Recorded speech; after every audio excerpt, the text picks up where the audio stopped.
everyone, I am Tacet, and welcome to the Gems of War stream. Today, we are almost entirely just going to be doing the Bounty Hunter, other than a few other things here and there. But Bounty Hunter is for sure the main objective that we're going to be working on today. Of course, we ended up getting a new one in there with the Plainsjumper, that one thing from Divinian Fields. So we're mainly going to be messing with that if we have time. Probably getting Frostmage level 100 because we are right on top of that. It shouldn't take that long at all to grind out the last little bit of that. And yeah, go from there. So if you guys have any questions or anything you want me to go over, just let me know.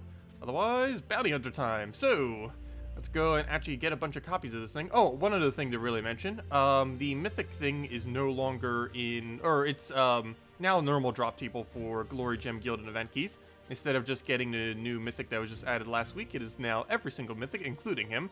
But whenever you get a Mythic, it'll just be one of any random Mythic now. So good time to go open keys if you deliberately do not want the new Mythic. That's the redeem code for later. I already claimed it. Actually, do we even have a task for it? No, we don't have any task for it. But anyways, I'm going to go and, yeah, let's go get our bounty stuff. Gonna buy one of every pack. I think we need to go any further than that. Very occasionally, I think we could actually save 500 gems there if we, or 400 actually, if we end up using a, oh, what's it called? If we end up using a blue orb there. But there's a slight chance that we can't get all rewards completed if we only go up to tier 5 because the 8 less sigils. So I'm probably just going to go all the way, even though it's probably a waste of 400 gems. But with that many gems, I don't think it's going to matter too much. Of course, I don't want to waste too many of them, but it's going to make a little bit of a, not much of an impact. But there we go. We're now down to 22,500, as long as we keep over like 20,000. Really, even if we just keep over 10,000. Before it was like, okay, as long as we keep over 10,000, then we just like magically hit 20,000. Because, I don't know, tributes have just been so good lately. Because they just keep getting better and better as the game keeps progressing. Since Kingdom upgrades just keep going higher and higher. But anyways. Where was I? Let's go upgrade that troop. Bounty. Right off the bat, of course, we're going to have to use 4 bounty troops. Not quite sure what on earth we'd use because it's some of the best troops are actually the exact same color as this thing. What am I looking for? Not that. What I'm looking for is bounty. And there we go. Let's go upgrade that thing to max. Get it fully ascended. Boom, boom. Let's see. Get all that up. Get all of our traits.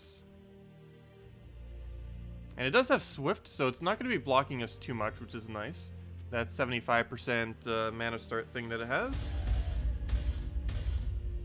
Get a little bit of everything as far as stats, as everything does. Okay, so destroy 8 gems. That's good. Not a lot, but good.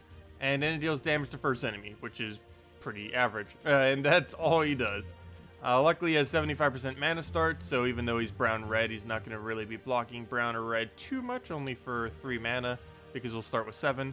And he has the normal bounty hunter thing. He does count as the captain this week, so he does give twice the amount, so that's 12 times multiplier. And a 20% dodge, which isn't too bad, since normally would be putting the bounty hunter troop, or the bounty captain, in first slot anyways. So, yeah, let's go do that. So, right off the bat, let's go get all 4 that we need. That is not what we need at the moment. So let's just scrap everything and just go from there. So obviously we only want to use bounty troops, at least initially. Let's see, how do we go about this? Well, obviously we have to use that. We don't really have a choice in that one.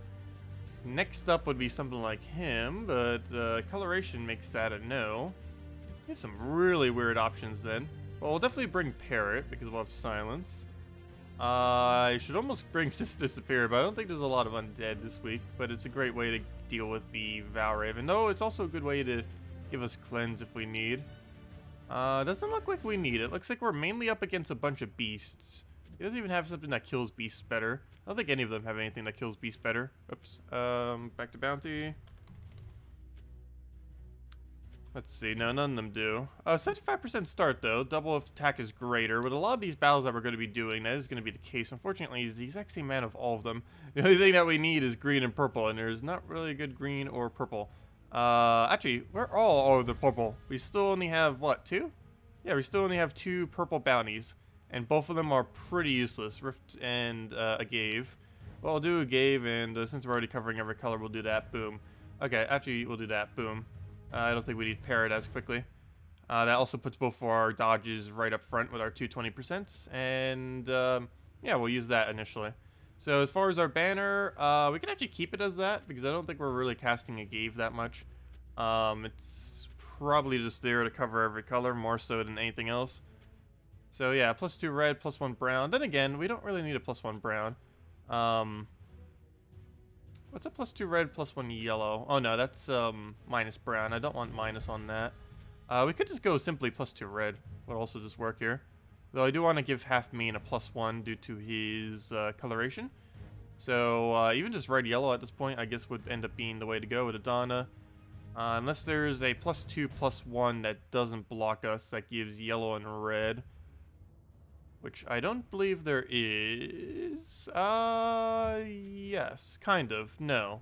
Because I want it to be on +2 red. Well, then again, if we're going +1 +1, doesn't really matter. So, yeah, we'll do it that way. Because giving -1 to a Gave doesn't matter much. Getting paired up a little bit quicker as well with that. So I guess that'll be what we'll go for initially.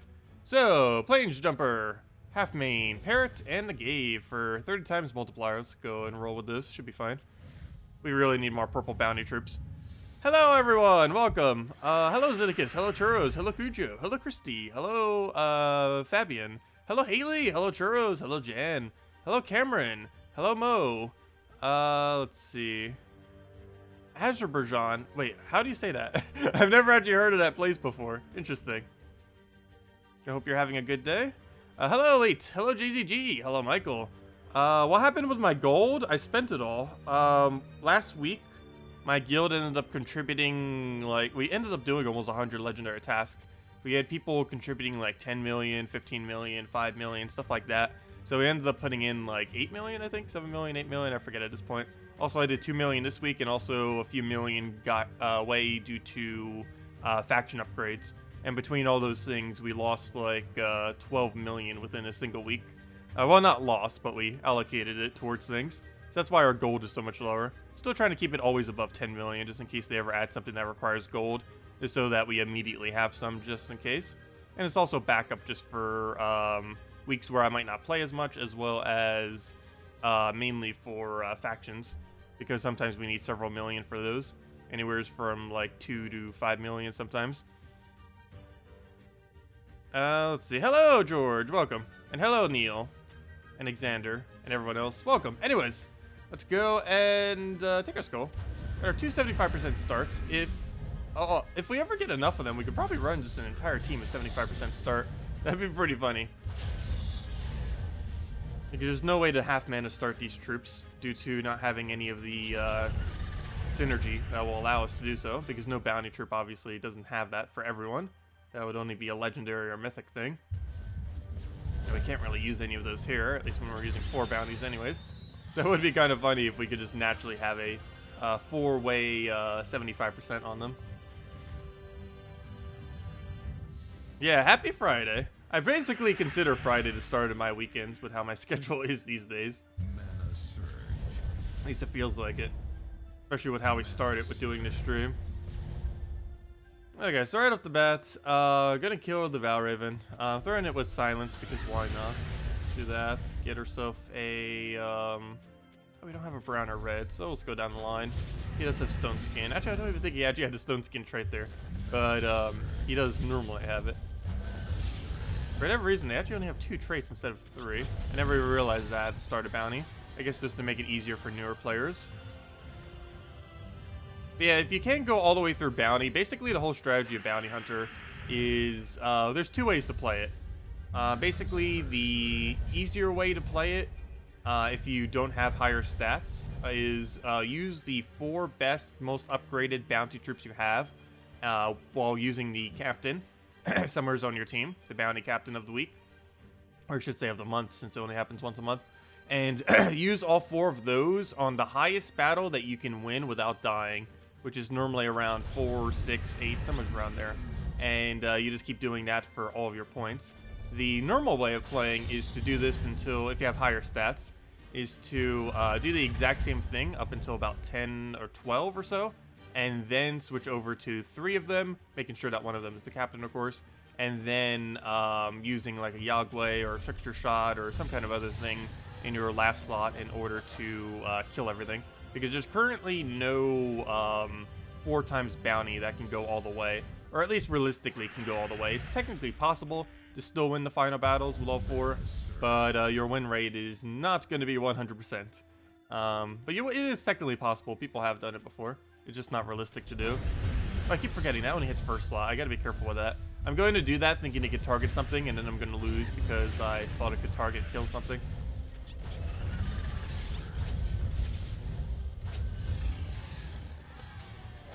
It's National Kite Flying Day. I actually have flown a kite a few times, not much. But, interesting. Never realized that's a holiday. Almost forgot kites even exist. Do kids even play outside anymore? I used to do that a lot when I was younger. It was a lot of fun. Like, I never see people flying kites these days. They, like, don't even exist. Kites have gone extinct. Let's see. Let's go and, should I throw a parrot at it? Why not? He doesn't have anything threatening. We're not even close to the threatening part yet. So let's do that. Oh, yeah, I keep forgetting. I should be using this guy to one-shot stuff. Oh, wait. Hold up. Oh! I misread that. I forgot.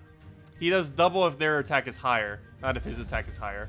I'm just so used to it the other way around, because that's how the most recent mythic is, as well as almost everything in the game. It does it based on it being higher, not the enemy. But I forgot, this is Bounty Hunter, so he does higher when the enemy's higher, not himself. It's not that big a deal, though. The fact he starts with 75% mana is the biggest important thing. How do you have 30 times multiplier? We have 30 times because we have 4 bounty troops. 3 giving 6 times because we have a Gave, Parrot, and half main maxed. So that's 18 times right there. The other 12 times is coming from Plainsjumper. The reason why it's 24 times instead of, it's 30 times instead of 24, is you're probably using 4 bounty troops and not using a bounty captain. The bounty captain is always whichever one ends up coming out on the given week. In this case, it is the new Planeswalker. Pretty irrelevant troop, but still the bounty captain for this weekend. The only way to obtain it is to, or at least the only way to obtain it during this bounty, is to buy a bunch of these gem packs, unfortunately. But it gives you sigils too, which is the main thing that you're getting, more so than a troop itself. But yeah, unfortunately, these gem thingies are the only way to get it. By next faction event, or by next bounty hunter event, it would be available most likely in gold and glory keys. But during the actual initial event of each time for the bounty captain, you do actually have to spend gems on it. That's kind of like the whole system of it to make sure that it can actually sync gems for all the rewards. But yeah, if you have 24 times, you're still using 4 bounties. It's likely because you're not using the bounty captain for the week, which is Plainsjumper. It doesn't really indicate that well what the bounty captain is. It shows it over here, but doesn't mention it by name. And the only other location that I think it really mentions it is on the bounty thing here. But it's not actually on the bounty page. Oddly enough, nowhere's on there does it say that this is the bounty captain other than under rewards and showing that one image. But if you see here, it says bounty captain is Plainsjumper. But it's kind of weird that in the interface itself, it doesn't directly say that. Like, nowhere's here does it say, hey, this is the bounty captain. It just shows the image. It doesn't actually say he is. And no other page says it, except for, I think here, it says, yeah, he's the bounty captain on the rewards page. You'd think somewhere's on the first page it would mention it, though. Anyways, let's keep going. Is there a tree? What do you mean by that? By, is there a tree? Let's see. Using Plainsjumper, Urskea, Druid, Half Main, and Trickster Shot. I have heard a lot of people using Trickster Shot lately. I might give it a shot. We've been using it for everything else. So I've never actually bothered bringing it out consistently for Bounty Hunter, though. Even though I've been using it for plenty of other things. Mainly for raids this week. Also, we still haven't completed out raids. We ended up getting the next reward, the one with the 2 orbs. We'll open that later tonight. But still haven't finished it all the way out yet. Okay, which one of these is less damage? Parrot. So we'll throw that down. He gets silenced, which is pretty irrelevant. Even though he's not really going to do much, but still useful. So we get 8 gem destroy on him every single time. That's not too bad. I wish it was higher, but it is Bounty Hunter, so can't expect them to be good.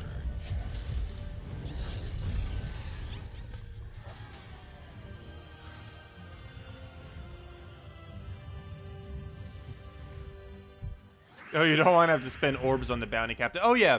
If you're not spamming the packs, it is probably better to run 4 normal bounty troops than it is to bother running the captain.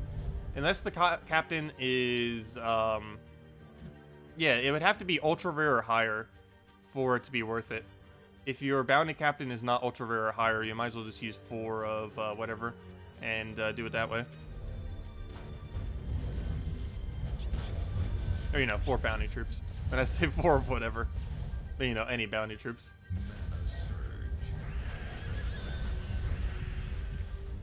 Anyway, we're still outside of the range of actually being able to lose. Unless we actually try to lose. But, yeah, that shouldn't happen. We should still be able to go a decent amount more. I think we can go to about 12. I do like stopping a little bit early, though, just because the value of going a little bit further compared to losing a Valraven is just not worth it. We'll see how it goes once we get there. But it seems like it's going to be a pretty easy week. I'm not sure what the final battle is going to be, but all we're up against is various weak beasts. Beasts are not particularly good more often than not. They can have some decent synergies, but if we're just going to be up against like 4 random beasts each time, it's going to be pretty easy to win. Also, in Bounty Hunter, it doesn't actually matter if something dies. The full multiplier of the battle is calculated at the start of battle. So, yeah, we don't need to worry about any deaths. So even if we lose that Bounty Captain in first slot, we still get the full amount of 30 times multiplier. Like right now, we still get 30 times the points, even though we died out. So this is one of the game modes where we actually don't need to care about if they survive or not. As long as we win the battle, it's the only thing that matters. It's 2 conditions. We need to win the battle, and we need to have as many bounty multiplier as possible by winning the battle. And as long as we do those 2 things, we will get the full reward every single time.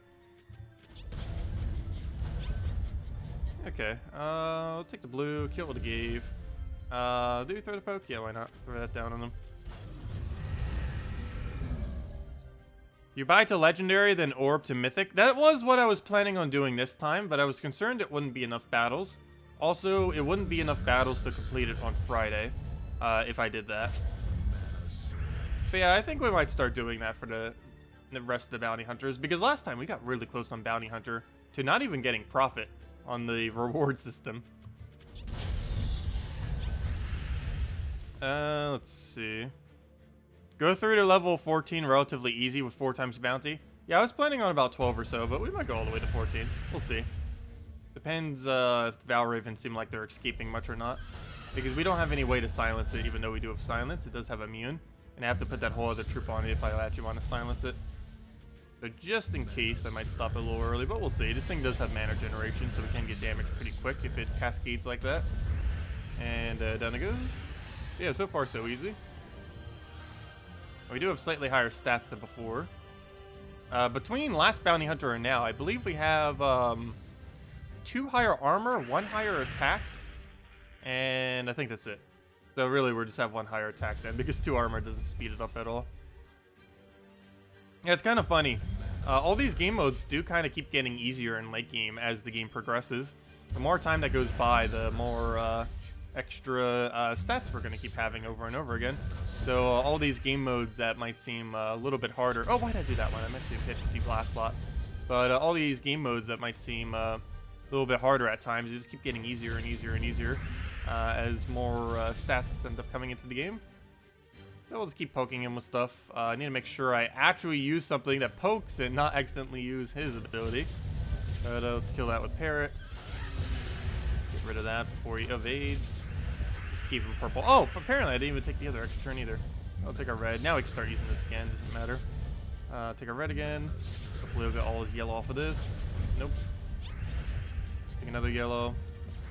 I guess we'll kill that out. We could have taken Skull, but unfortunately he gets it. Grab the hit there. Focus again. Take our green, take our red, get the full. Still need the other guy up. I think I'm actually going to take my turn just to do that. Is that like the 3rd skull I missed this battle? I think it was only a 2nd. Because that previous time I said there was a skull available. I don't think there actually was one. I think it was from Cascade. But kill that out, dead. There we go.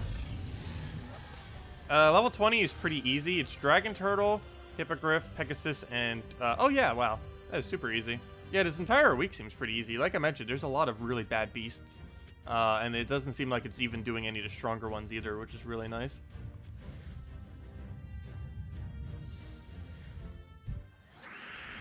Okay, we'll take a red over. Grab that. Get that moved over. Grab herself a yeah, we'll take it. Why not?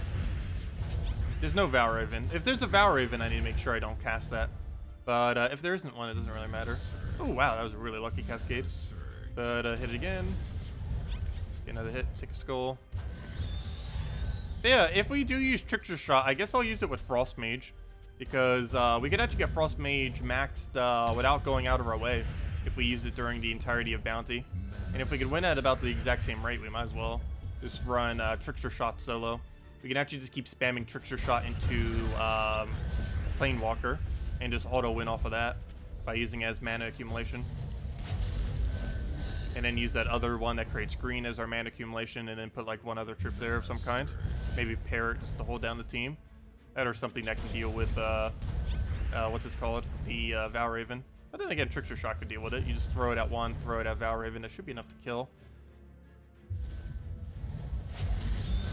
So he gets a kill. That's slightly concerning that he's starting to get kills. But we did die on that previous one as well. Valraven went down pretty easy though.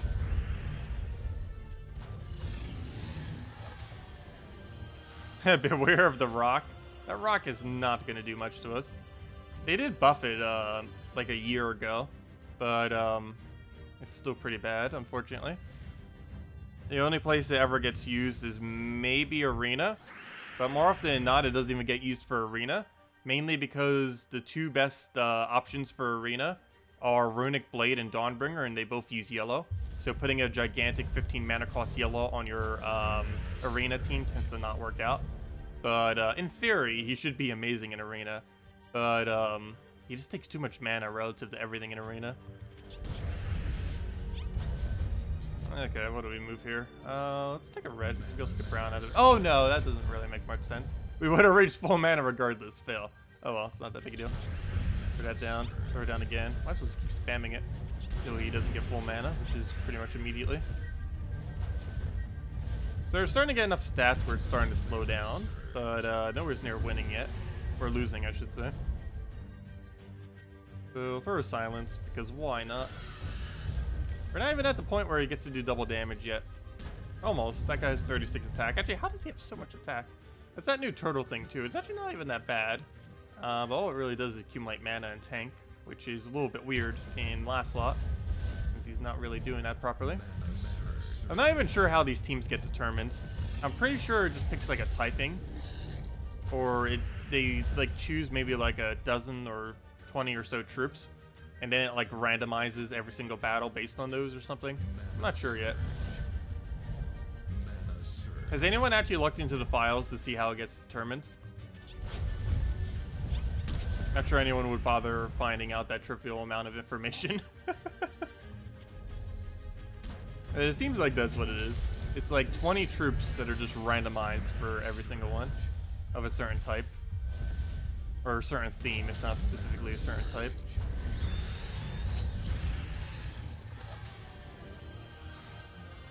Okay, we'll do 12. 12 is normally the place where I stop doing pure. Because even if we can keep going with it, it just starts getting really, really slow. Okay, let's see. Throw that down. No, no. I think we could still keep going. The only real issue is going to be the next Valraven, more so than anything. Good morning, Deathshade. Welcome.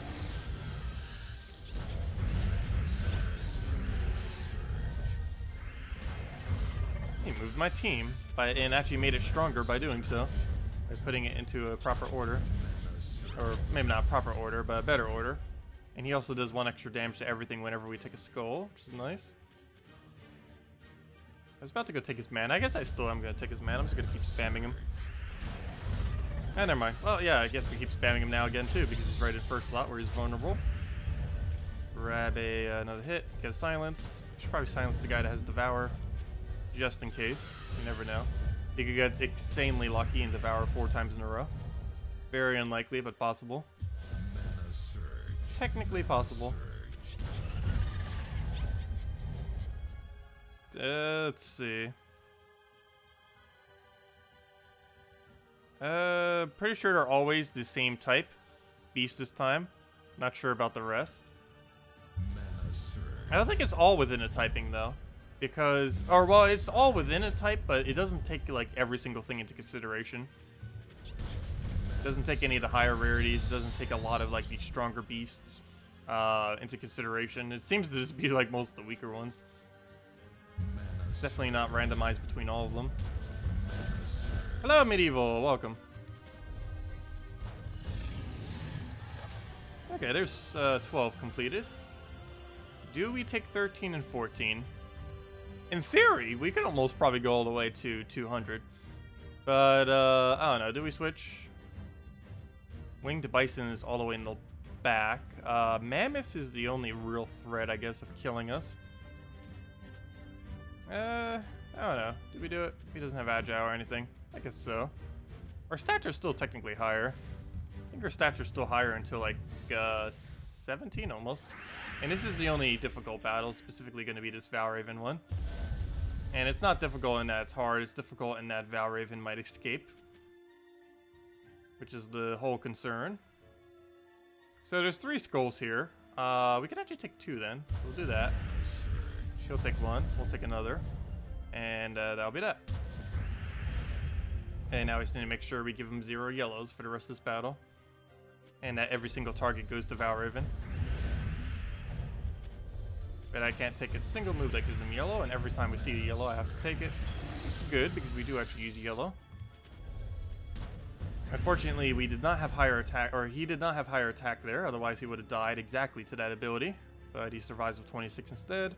I will do this. I need 16 damage. Parrot is not enough, oddly enough, to kill it out. But what is a skull, so we'll kill that out and then try finding a skull. So far he has 0 mana. Let's keep it that way. There we go. And we get a surge on that. No skull, but we can simply go kill it with this and dead.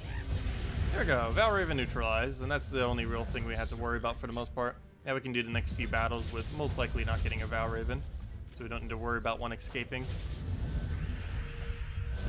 I'll probably go 1 further and then just switch, because anything beyond this point is going to be too slow.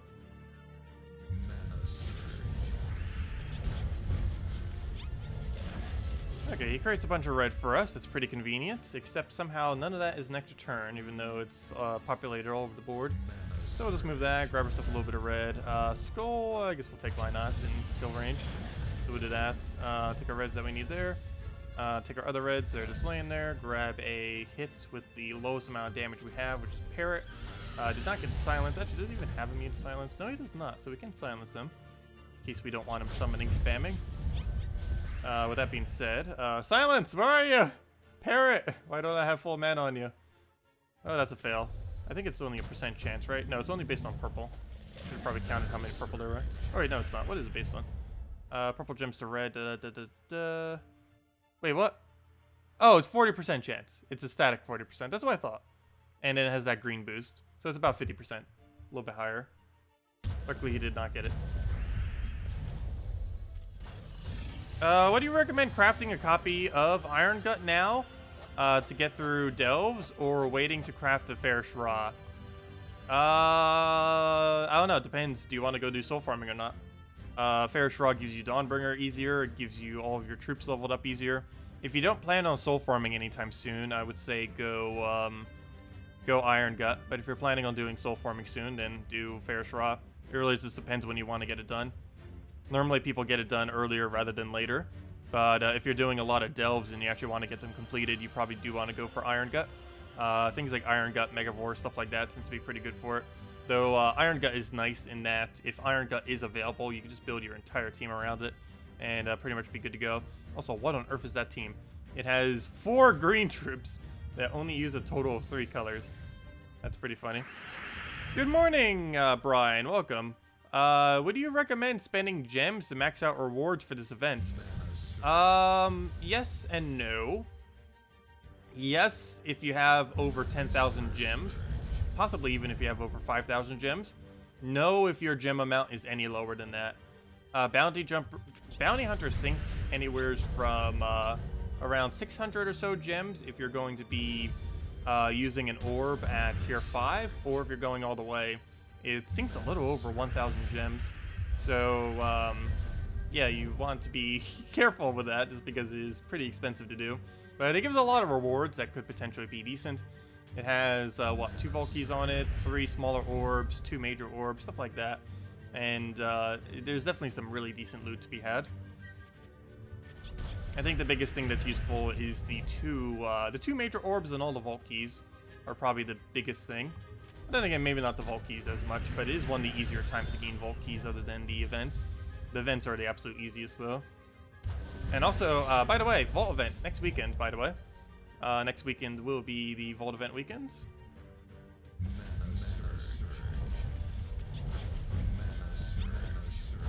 Yep, did I leave that skull? Oh, whoa, whoa, whoa, whoa, whoa. Careful. We could lose. Okay, this is the final battle we do. Well, whoever said 16, it does look like that's about what we're doing then. Because this is battle 16. But yeah, wow, that was a lot of damage very quickly. I keep looking at their attack. It's like, oh yeah, they have about the same stats as us. But no, our attack's actually a lot higher relative to it. But they have a lot more durability than us. Even though we have about the same attack, which is weird. Okay, we'll throw a hit there. That is double, so it does do 52 instead of... Oh, I forgot to take the extra turn. But it does do 52 instead of 26. We'll do our skull hit. It'll almost kill that out. Oh, I was wondering why I did that little weird animation. He does do 1 damage to everything whenever he takes the skull while he's in first slot. He specifically has to be in first slot, though, which he is right now. Also, this ability will not do double to the other guy. It needs to actually be higher. If they're both at the exact same attack value, it will not do extra damage, unfortunately. So, we can still cast it against him. It's just not going to do extra. But we'll take a red over. Grab another red into a little brown. Didn't actually need the brown, though. He'll skull kill that. We can still lose this if we're not careful. Probably silence him just in case. So we'll go start getting that up. Just to make sure he can't do any casts against us. The one whole less thing he could do damage with. And I just need to hit him 2 more times with pretty much anything. And it looks like that's going to be a skull, probably into a cast, unless we could find another skull. Or okay, there we go, and dead. But yeah, that's as far as we're going with pure bounty. We're almost losing just with a normal team, so we're able to go to 14. We'll probably go all the way to 16 if we really wanted to, but it's just going to be too slow now. So, let's go build a team out of Trickster Shot, I guess, for once, instead of Yagway. We can still switch to Yagway if we really need it, though. Let's see, what do we need? We need a bunch of bounty troops. So, first things first, we need a Plainsjumper. That's required. Since we're using a green weapon, we're probably going to want to bring out that. And what color are we missing? We are missing blue, so I guess we just go Parrot then. And that'll be our team. Do we really need anything else? I guess we could actually go Mermaid. I don't think we're actually going to need Silence. It deals damage to an enemy and explodes 2 blues. Oh no, to Mermaid or not to Mermaid? The only thing we'd really need Parrot for is, well, nothing. There's basically nothing we need Parrot for. Like, the one time we actually need something good would be during a what's it called, fight? During a Valraven fight, but, Parrot doesn't really help much with that, so I guess we just go Mermaid then. This is kind of interesting. This is all relatively more recent bounty troops. Not the 3 most recent, but I think these all have come out in the last 4 or 5 months or so, which is recent for bounty hunters since it only occurs once a month. But yeah, I guess we'll go with this then. I need to make sure I give this a +1, so we'll need a yellow. And I guess we give the rest of it to brown, or do we give it to our weapon? As long as we have a +1 yellow, that's the only thing that really matters here, as far as our banner is concerned. I definitely don't want a minus green, though. If anything, we want a minus blue, actually. So if there's any minus blue that gives us a +1 yellow, that is not awful, would be great. I believe there is one. Where'd it go? Where are all the mines? There we go. That's what I'm looking for. The +2 yellow, +1 green. So that gives us a total of +2 green, +2 yellow. Let me go switch my class. Change, and then change back to Frostmage. I'm just doing this just to make sure it's not defaulted to it. Sometimes if it's defaulting to a hero class. Which one is Summer? Isn't Summer just pure yellow? Let's see, we got Talon. Oh no, where's Summer? Summer. They're not in alphabetical order. And I don't know them by name. I assume Summer's double yellow though. Oh, Summer is green and purple. That's all in on Trickster Shot. I don't think we need to go that heavy on Trickster Shot, because this thing's going to feed into Trickster Shot. It creates 6 green gems boosted by Entangle enemies, and it entangles first slot.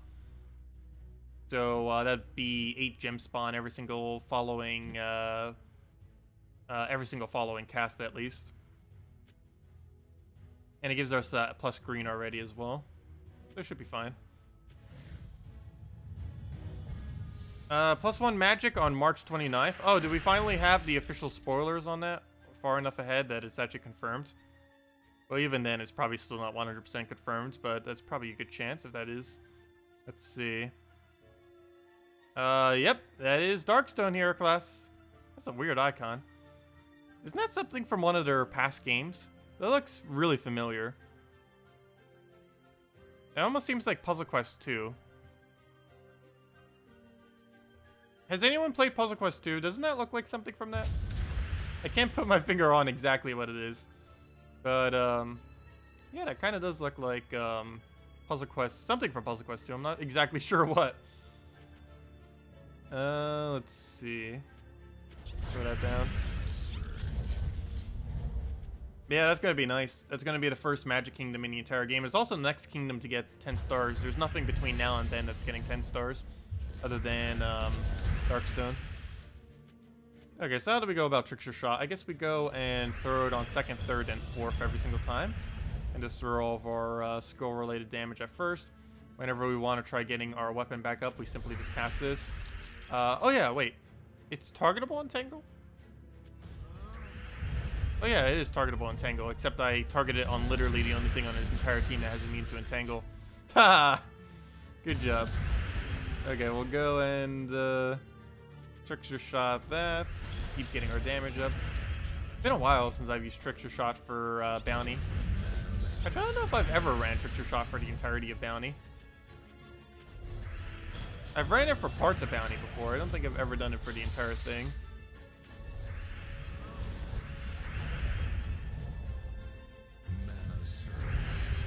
Oh, that Hunter's Mark got away. Wait, what even Hunter's marked him in the first place? Oh, duh, the weapon. Yeah, we'll take a skull, why not? Trickster Shot the bigger one, and then kill out the other one. Did he really just kill us with scatter damage or split damage? Oh no! The game's starting to call me, is starting to make me call it, scatter now.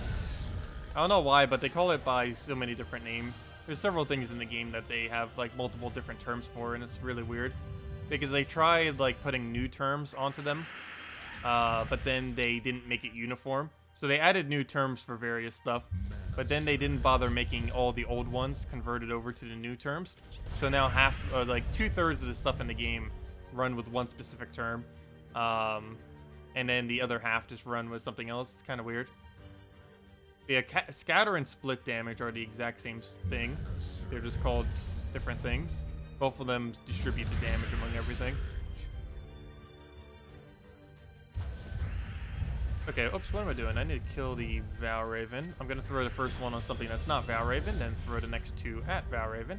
Actually, no, I don't throw the next 2 at Valraven. I'm going to throw it at that one, and then that should be enough to kill it. I'll make sure I'll do the math on it before I do, though. But, oh, I got to be careful. I got to take yellow. He can't escape. Okay, so math. What is 63 calculator time? What is 63 divided by 3? 63 divided by 3, 21. That is enough damage to kill. That's all we need to know. So next order of business is, well, first things first, take every extra turn. Then we throw this down onto him. And now that will be enough to kill that. And let's go get our mana. Throw an entangle on something that can actually be entangled. Get all the mana back, and then kill it out. There we go. Grab all of our greens, throw another Trickster Shot down. get her a little bit of mana accumulation. Oddly enough, everything actually mana accumulates towards our weapon. This destroys, so it gets a little bit. This creates green, which feeds directly into it. This does some explosions, which could cascade as well as just the mana from that. And this enchants itself. So every single thing on our team can potentially give mana to our trickster shot, which is kind of nice. No Yagway? No, we're not running Yagway this time. I'm trying to get Frostmage maxed, so I'm doing it with Frostmage. We'll have level 100 Frostmage by the end of the stream. Am I still running my low-level account? I don't, currently, no, I haven't really been. We've ran a lot of low-level accounts before, throughout the history of this game. I'm not sure if I'll be making another one, though. I'm not fully certain. There is definitely one thing that would make me do it, though I don't know if it's going to be the case. If they end up releasing on Nintendo Switch, which is guaranteed going to happen, it's a matter of when than if. But when they release on Nintendo Switch, we still don't know definitively if it will or will not be cross-platform. I would prefer it to be cross-platform, but if it wasn't, I would 100% be creating another account and be playing it on the Switch version. So that would be our low-level account if that was the case. But I have a pretty strong feeling that the main reason they haven't released on Nintendo Switch yet is they are planning on cross-platform. A lot of games that go on it end up having cross-platform. I think the most recent one, which I might even be playing, and I might even stream it this weekend, I'm not sure. There's a lot of Switch games I play here and there, just in some of my free time, and I haven't really been streaming much because a lot of them are multiplayer. But Wargroove ended up coming out on PC, Nintendo Switch, basically everything except mobile. And it's actually cross-platform on everything except for PS4, I believe. So Xbox One, PC version, and Nintendo Switch version are all cross-platform.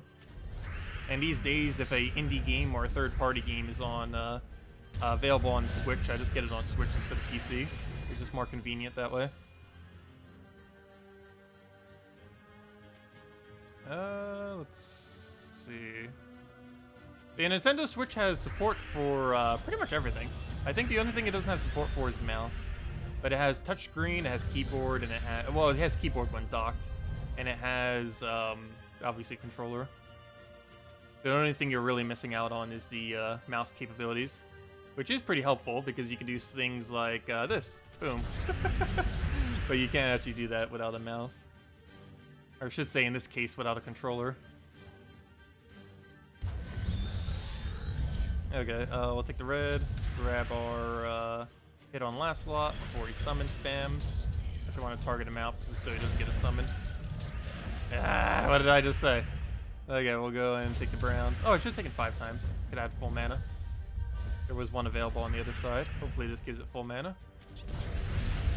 Nope, all that Cascade and still not full mana. Let's take our yellow there because we're going to have full mana on it anyways. Get our Entangle there. Why is there so many things that are immune to Entangle? That does happen with Beast a lot. A lot of Beasts do have immune to Entangle. Also, for whatever reason, Beasts have the highest amount of immune to Hunter's Mark as well. Hunter's Mark and Entangle, Beasts just have a ridiculously high amount of both immune to.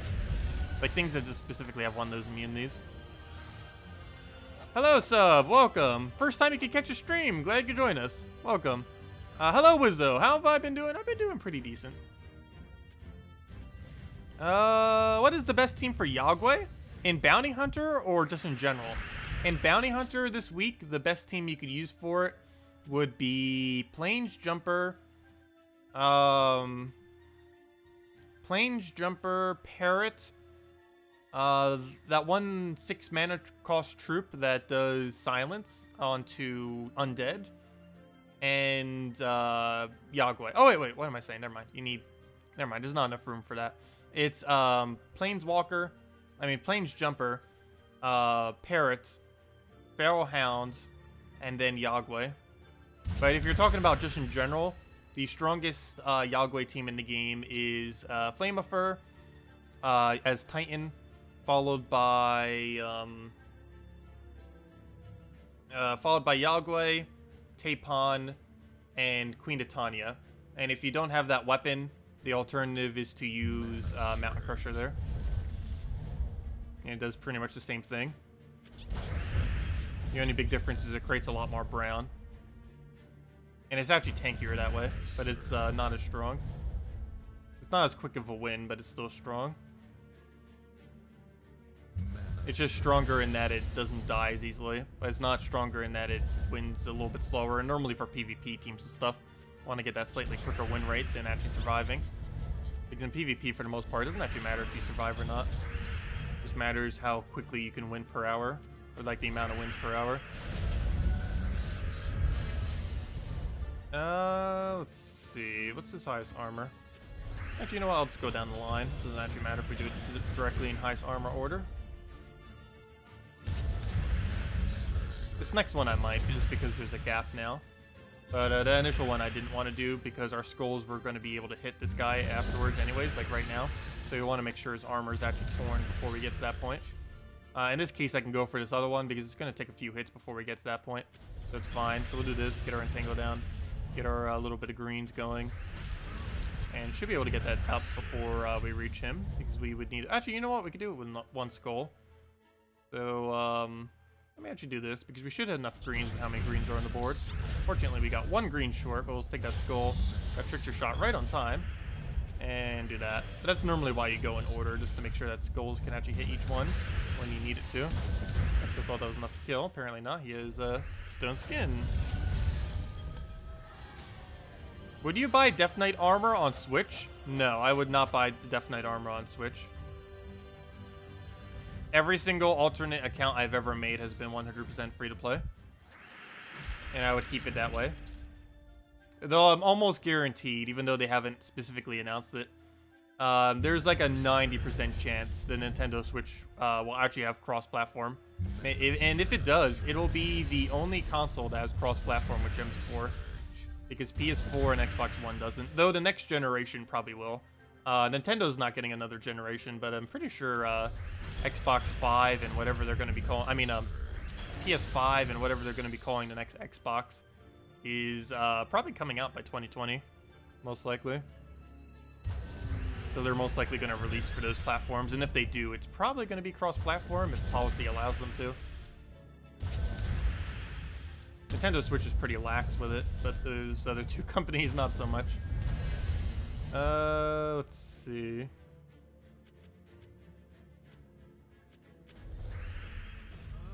If nothing else, at least you'd probably be able to use redeem codes. Even if Nintendo Switch isn't cross-platform, you should at least allow redeem codes. But I'm pretty sure it'll be cross-platform. Like, so many games get released cross-platform there. What do we take? What do we take? I guess we'll just throw an entangle on that. Grab our greens, get a trickster shot on the other one. Grab our reds there. We have nothing that can kill it all the way, no. So we'll do that into a cascade and dead. Am I getting explosions on 4 matches? Yes. And that is because we are using Frostmage. Titan would do the same thing as well. Same as Death Knight. But we're currently using Frostmage to try to get to level 100. Also, I didn't even put that in the title. But that is actually one of the other main things we're doing right now. And let's see. And Frostmage level 100 grind. There we go. Only one more level. We're so close. We'll definitely have it by the end of this stream. There's no way we wouldn't have it by the end of this stream. Even if we somehow didn't, it would take like 5 minutes to farm it. If we somehow did not have it by then.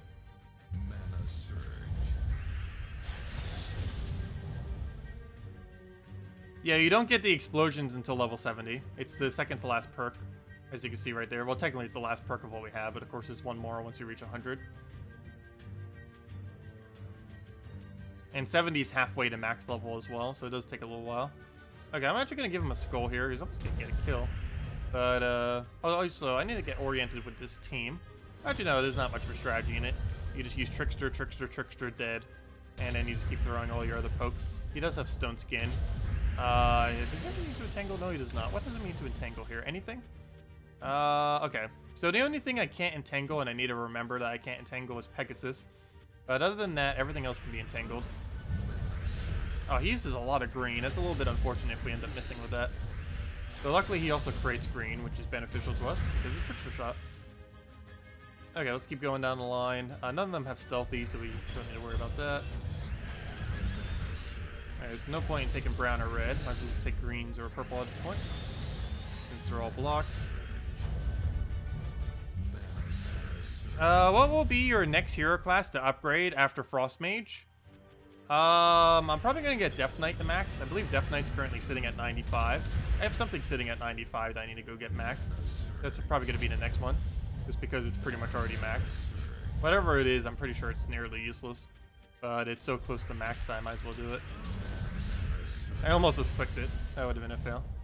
There's this saying I need to not ever cast on it because that is immune. Okay, do I have a cascade for that? No, I do not. So we'll just take a green, grab our yellow, get a entangle on first slot. Not necessarily for the entangle aspect, but for the mana that we needed. Kill that out, and there we go. Oh no, we might need to switch to Titan. We're almost losing some of these. You keep forgetting, they do pretty high damage. They're all doing in the 50s as far as their skulls. But if we could just keep our tangles on one, I guess it wouldn't be too big a deal. If we deliberately try keeping, like, let's say their second slot alive, or even first slot, he has 50% skull reduction. If we try keeping his first slot alive, we just keep entangle spamming. All I'd have to do is just not cast first slot and just try taking skulls minimally. And if we do that, we could just entangle lock them. And their abilities alone is not going to do too much damage.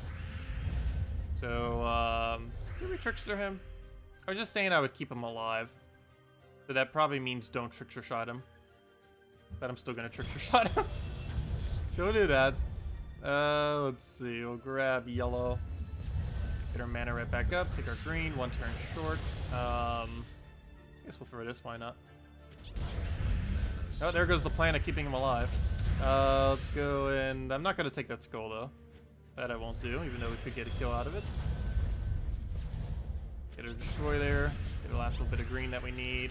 He creates a bunch more green, making it even easier that we get an extra turn here. Somehow we still don't. Luckily he's frozen. Wait, what froze him? Oh, duh, Frostmage. Hey, Frostmage actually did what it's supposed to do for once. Doesn't even feel like we have freeze because it keeps not doing it. But, nice. Okay.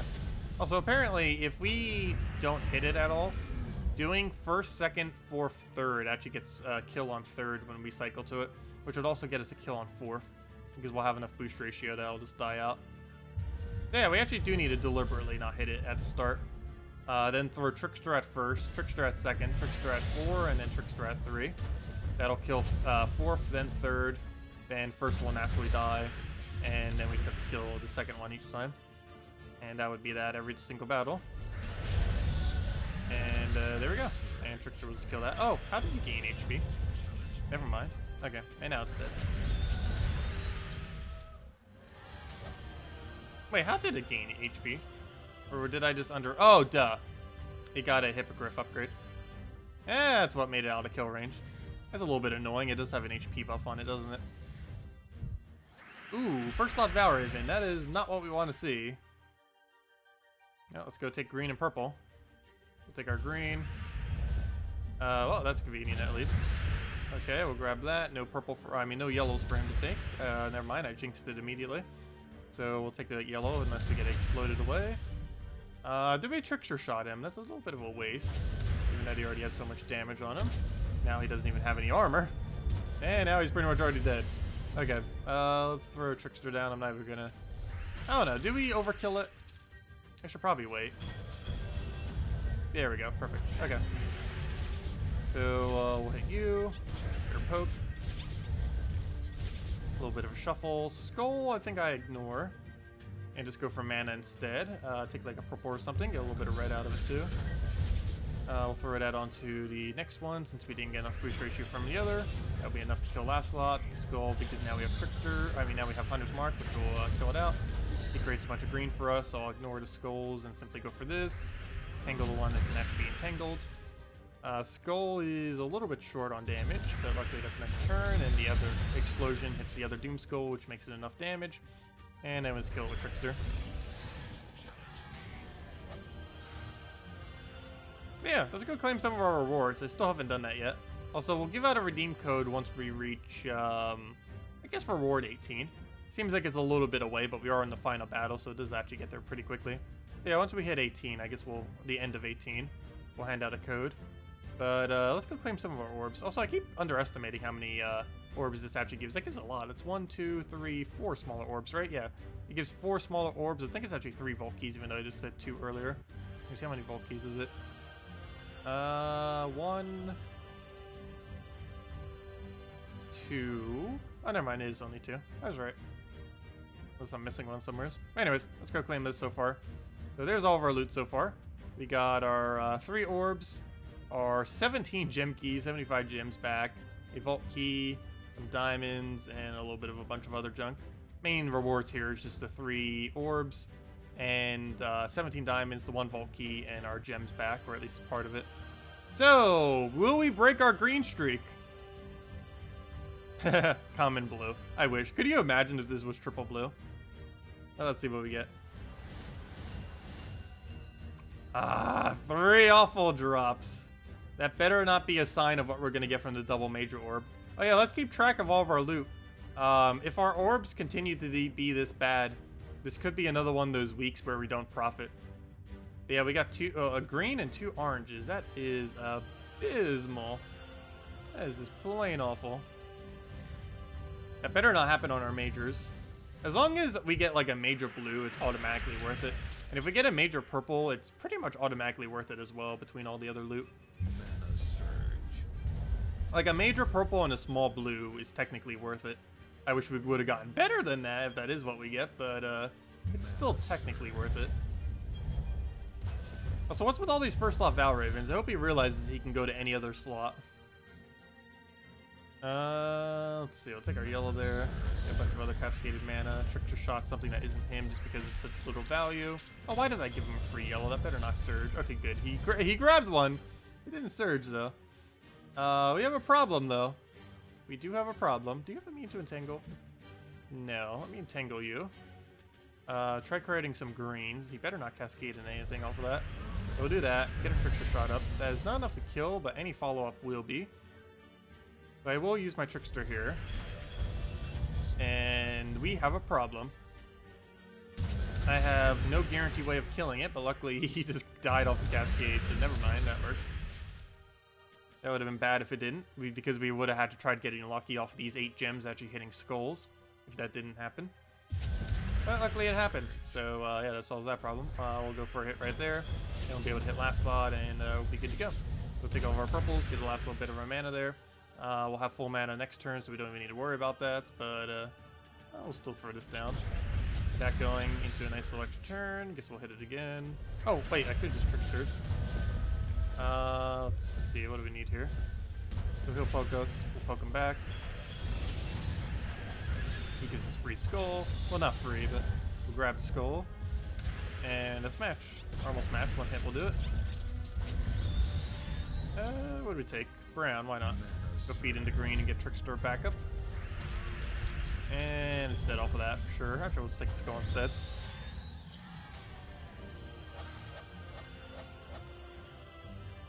Yeah, this team ends up working out decently. A lot of mana generation options now. That's for sure. Every single thing on this team has mana accumulation as a option. Which we've never had in any bounty previously. Because I think this is the first time we actually have 3 proper mana generators. There are more than 3 mana generators for bounty, but a lot of the other ones aren't as viable in certain situations. In this particular instance, they all work together for what we needed to do. Of course, Feral Hounds is a pretty decent one. That one that creates purple is technically... We're actually going to use Trickster Shot there, might as well. Even though he's almost already dead. Now kill him out.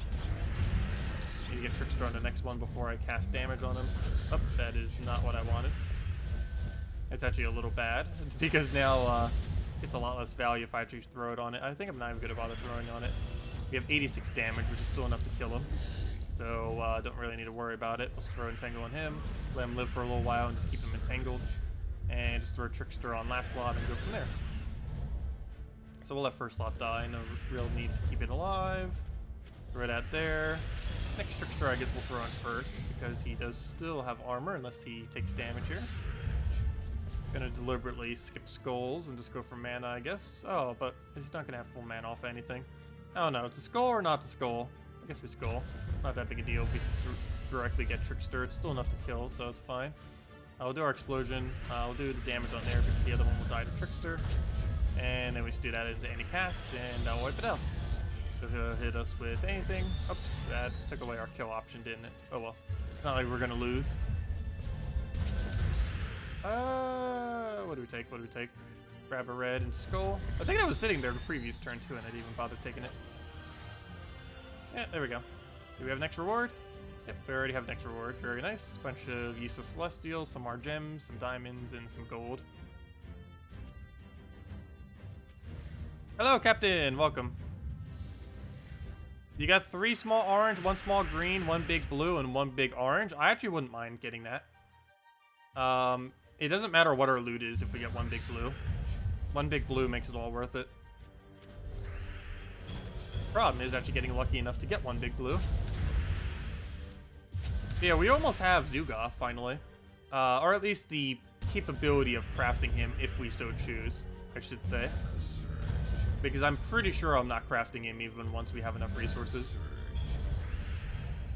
I will eventually. But I just want to get to the point where I know I have enough resources for it. So that if we need to, we can. But I'm not actually going to be doing it. At least not until it's at minimum 10+ star character off. At that point, we will. But I think that's still several months away before we need to worry about that. And at no point will the mythic actually be required to 10 star the kingdom. It'll be required for every star beyond 10 star, like to get 1 additional star level. But they are adding another mythic, I believe, in 2 mythics from now, 2 to 3 mythics from now, which is like 2 to 3 months from now.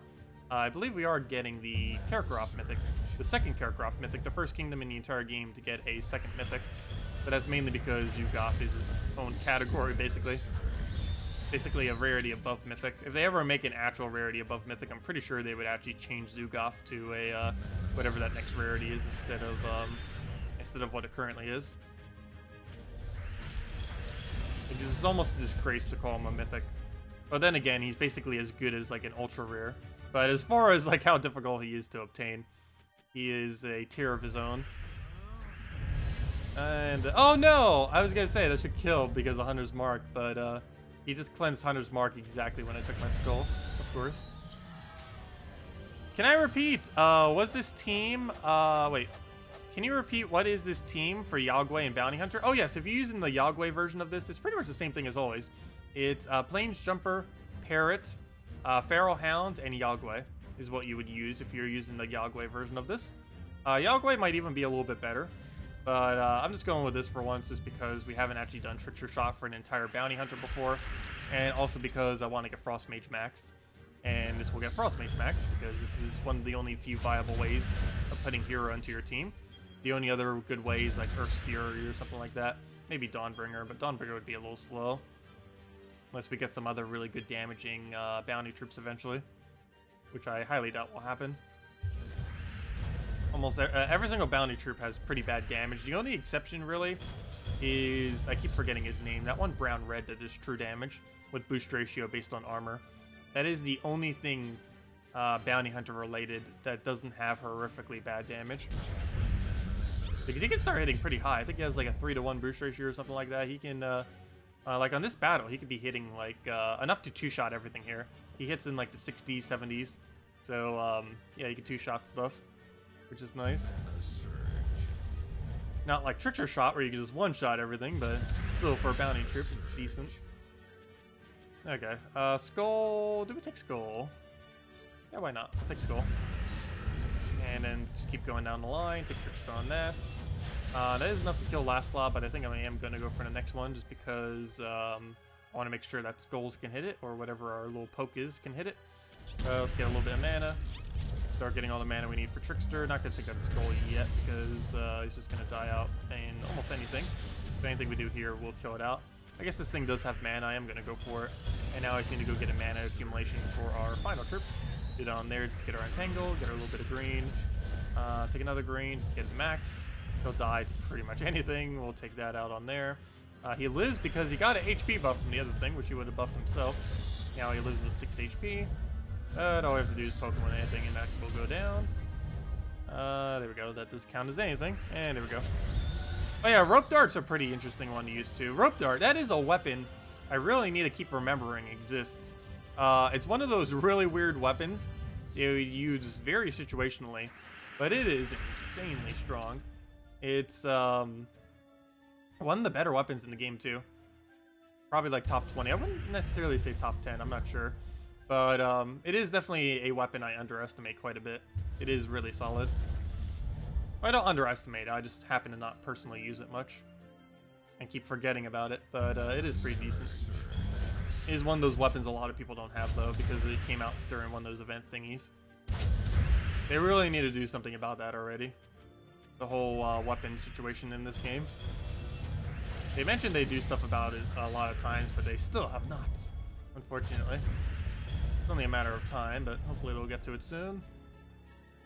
Come on, hit 2 greens and a purple, or something that will give us full mana. There we go, that works. It doesn't matter, as long as it gives us full mana. Okay. So we'll throw that down, get our hit there, go and create a bunch more greens, get our Entangle onto there, and see if we can get another green anywhere. Yeah, we'll grab that green, get another triple shot, and throw that one to his last slot. So is there time for another top 10 weapon and troop video? Top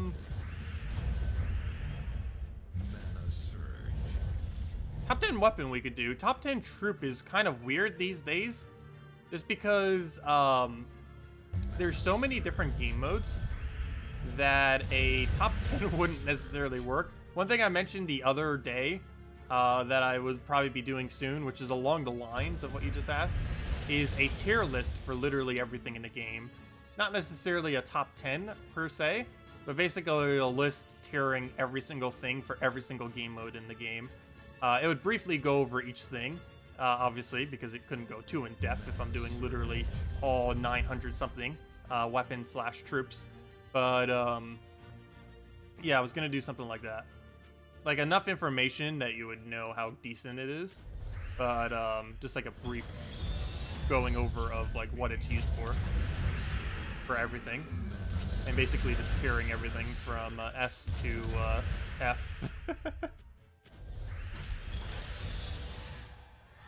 Actually, what even would be S tier these days in this game?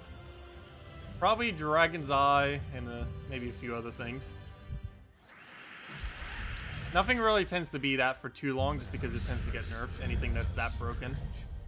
Did he really just two-turn Valraven us? We're gonna not do perfect bounty this time, unless we get super lucky. Yeah, I have no way of stopping that. I guess we'll take the skull and hope something happens. Please don't dodge. No! He just first turned full mana and then escaped on the second turn. That is unfortunate. Imagine if we didn't have freeze. He would have first turn left the battle. But oh well, we bought an extra pack. That's only going to kill our leaderboard a little bit. It's not actually going to affect our capability of winning at all. But yeah, it looks like this bounty hunter is not going to be perfect. We did raids perfectly so far this week though.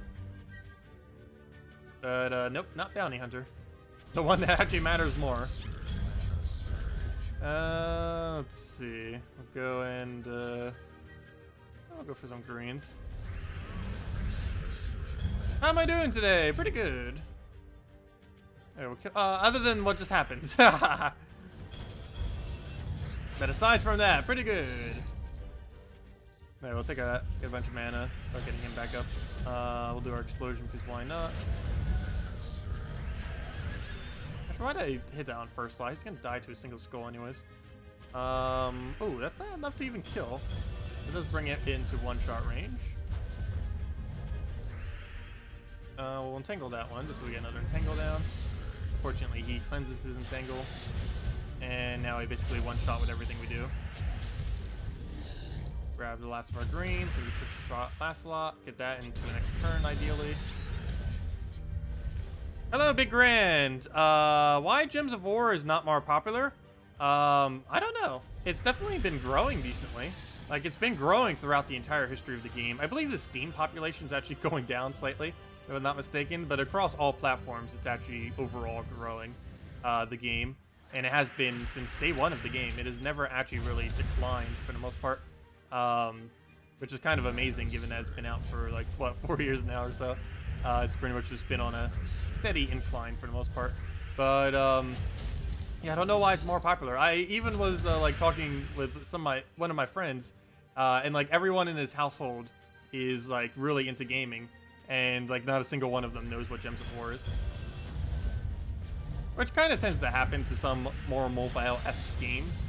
But, I don't know. I don't know why it's not more popular. It's definitely a pretty solid game. And as far as the match 3 genre is concerned, I would personally say it's the best match 3 game out there.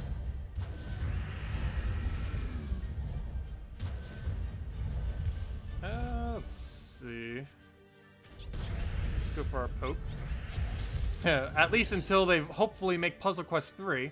Hopefully they learn everything from Gems of War, what worked and didn't work, and make Puzzle Quest 3 the best Puzzle Quest. Because, I don't know, Puzzle Quest 2 didn't really hit it off too well, I feel like, personally. It'd be great if they could redeem themselves with Puzzle Quest 3. Because it's been a while since they made a Puzzle Quest. They have a lot of old series, Infinity Plus 2, that they haven't really been utilizing. Just because Gems of War has been so profitable for them that there's really no point in them really seeking out to do much else. I think they did one other project recently, and it kind of flopped. And now they're pretty much just going all in on Gems of War, because why not? Or at least to my understanding anyways. Unless they have some kind of other projects that they haven't really disclosed yet that they're working on. It just seems like they're mainly just focusing on Gems of War. There you go, grab that, get a Trickster down. Puzzle Quest 2 wasn't a bad game, but Puzzle Quest 1 is definitely better. I would say, personally. I don't know, I guess it's just the aspects that you kind of might like. Like, Puzzle Quest 2 looks a lot more modernized, but that's kind of the whole problem that happened with Gems of War 2, like when they modernized the graphics of the game, because that ends up getting a lot of backlash. So I guess it kind of just depends on personal preference then.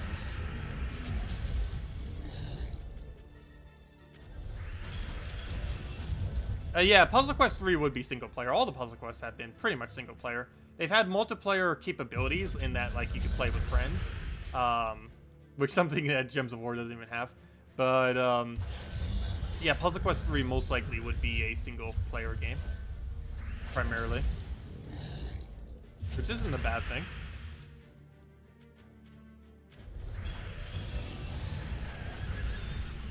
Let's see. I'll take our green to green. Actually, what is the last single-player game the company has made?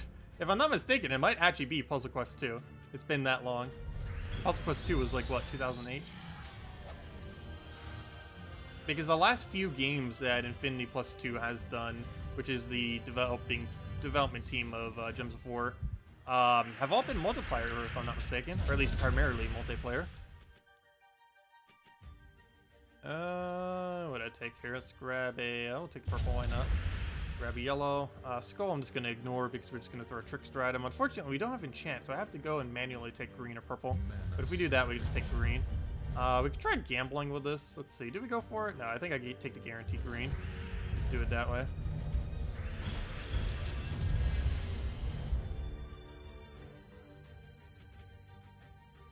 Oh, yeah. Puzzle Quest Galactic did come after that. Never mind. What year was that? I never actually played that game. I heard people mention it before. I heard it was actually pretty bad, though. Or it wasn't bad. It was just, it took a really weird angle for how you move on the board. That was intuitive, but to my understanding, it was hard to really understand. But it was an interesting concept. I never actually played the game, though. Let's see. But yeah, the two biggest complaints I heard about is it's too grindy and its gameplay is just a little bit weird. Interesting, but weird. Because it plays a lot different than how a normal match 3 does. Like, really, really different. Like, you could barely even call it match 3. It plays so differently. It's more like a puzzler than a Then a match 3.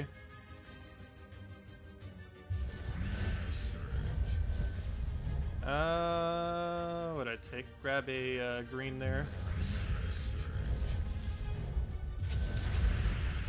Kill out the skulls. Get out the last slot. And we'll take purple into whatever else. Grab our browns. Get a skull. Why did I just not take the skull in the first place? Could have already won. There we go. But yeah, if anyone else had any other questions or anything you wanted to mention, let me know. Is there a troop that you can get in first place new to the game? Yes. Kind of. Hero weapon. The best, strongest thing that you can put in your first slot as a newer player is to go and... let's go grab a tribute real quick. But go and do the Kingdom of Stormheim. Complete out the quest line. That will give you Titan hero class. Set your hero as Titan and use it forever. And then go and just gain levels doing PvP quest or whatever else you want to go do. And then keep putting every hero mastery into brown and red. Mainly brown. And then you'll end up getting Mountain Crusher. And then set your first slot as Mountain Crusher set as Titan. And set it to Brown Storm and Barrier every brown. And start working on getting that weapon maxed with ingots, legendary ingots. And you pretty much have the best frontline tank in the game. Titan first slot with Mountain Crusher is pretty much the strongest frontline tank, except for maybe Gorgoltha and a few other situations that somewhat might be better. But more often than not, like 80% of the time, Titan with Mountain Crusher is the tankiest option in the entire game. And it's one of the easiest options to obtain in the entire game too, which is kind of convenient. It's accessible to everyone pretty easily. You could have it before level 100 for sure. Oh wow, he got a quick kill there. Luckily we got a cascaded extra turn off the top. Skull I'm just going to ignore.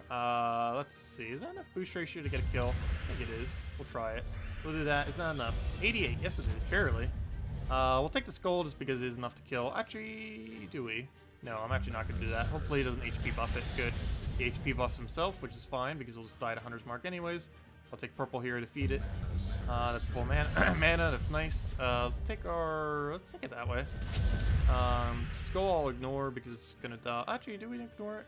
Yeah, no. Yes, no. We'll take it. We'll get mana. I actually deliberately want to give that to him because he'll create green for us, which will be a benefit. I'll throw it at that, and then one trickster shot wins the game. Doesn't matter if we hit it with anything else because trickster will be the only thing that will actually kill it. And there we go. Or kill it immediately anyways. You take the power of the kingdom you use or of all upgraded kingdoms. What do you mean by that? Oh, you take the power of every single kingdom. So whatever your home kingdom is actually means very, very little in the current state of the game. The only thing that home kingdom actually affects is tribute. That's it. It does 2 times your tribute if you get that tribute. That is the only thing that ends up affecting... that's the only thing that home kingdom specifically affects. And generally, most people have White Helm set as their home kingdom, simply because of the amount of resources you get of these 3 relative to each other. Glory is the best one, and White Helm is pure glory, so that makes White Helm the best home kingdom to set. But yeah, as far as like home kingdom with stats, you automatically get every single stat simultaneously. So if we go, for example, and check our troop page right here, it'll show all these stats, which are always active, always. So these are all the ones from Kingdom, and they're always active for everything we do. The only exception to that is Arena, is the only location where they're not available. But in every other location, in Explorer, in Raids, in PvP, in Delves, and everywhere, we end up getting all these stats from the Kingdoms. And it doesn't matter which one is set to Home Kingdom. Home Kingdom has absolutely 0 effect on it whatsoever. But, yeah, and that's currently max stats. Actually, no, that's not true. It is technically possible to have 1 higher stat than this, and that would be on that armor right there. It is possible to have 2 armor there instead of 1, but you would have to have nearly every faction maxed out. And if you're camping even 1 faction, then it's not possible. Oh yeah, redeem code. We actually need to go give out that redeem code soon. I said I was going to give it once we hit this reward, and apparently we hit this reward. So, oh wait, no, never mind, wrong one. That's the wrong game mode. I was wondering why I was showing 2 orbs. Wrong game mode. Let's see, have we hit this reward yet? Never mind, we almost have. I said once we reach tier 18. So in about 2-3 more battles. Looks like 3 actually. So in 3 more battles we'll end out the code. What's the next new hero class? The next new hero class is Urskea. Let's see, was it any good? It has leadership, it has holy armor. Could potentially be good. What it's 3 trees that it has. Oh yeah, next hero class isn't bad. Let's see. It has a 25% chance to barrier a random ally at the start of its turn. It has 40% score reduction. It gains 3 to all skills when in first position. It has Stone Tree, which means it gains barrier every round. It has Guardian, meaning it could start with barrier. It is actually going to be the most barrier-oriented hero class in the entire game. It also has Morale Tree, which is good because it counts as Urskea, and it does have that one Urska trait that I believe gives 1 attack to Urskas each turn. So, yeah, it seems like it's going to be a pretty decent hero class. It does not have half mana start, however. And is there currently an Urskea that does half mana start? There is, actually. There is an Urska that does have half mana start. But, he doesn't naturally have it. But, yeah, it doesn't look that bad at all. Looks like it's going to be one of the more defensive hero classes. Actually, it looks like it's going to be the most defensive hero class in the entire game. Not sure if that's actually going to be viable, though. Because, of course, not having half mana start, or having a condition to have to use a specific troop just to have half mana start, tends to make things quite a bit weaker. But, I don't know, it looks like it has potential. Definitely has potential. Okay, so we need to think out how we want to win this. I guess we throw Trickster onto that and then try killing it with normal damage. Seems like the way we'll go for now. That, or we could Trickster again and then throw it down on it again. Yeah, I guess we'll do that. I think we'll be able to get away with that. So we'll do that. Skull will kill that out. I need to get a Valraven. I mean, not a Valraven. I need to get a Trickster on him. So, perfect. We got full mana for that. Throw it at him. Kill last slot. Kill the other one. Good to go. Okay, let's get our Entangle. Probably throw Trickster on him too if we would have gotten mana there. Unfortunately, we did not. Oh, gotta be careful. We could actually lose this battle. That'd be a fail. Take all of our greens. Grab that onto last slot. Let's take over our mana first. Try getting a free skull because that would just instantly win us the battle if we did. And now we skull into a little explosion.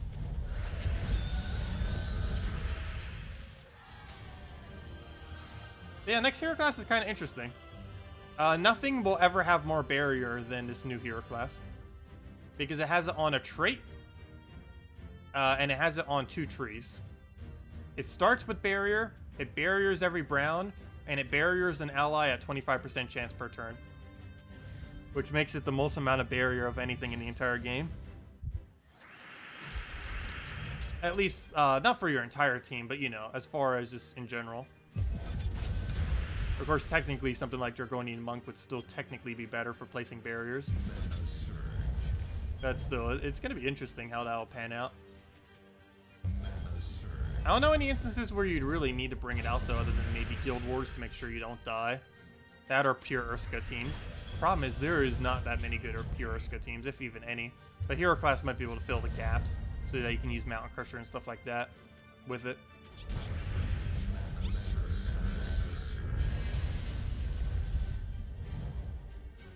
Yeah, we did end up getting that Urskila troop. We got that a few months back. It was pretty irrelevant just because there wasn't really too many good synergies. But it's going to become a lot more relevant with that hero class being added to the game, of course. That's going to change it from being nearly useless to being pretty decent. A lot of things tend to have that weird effect.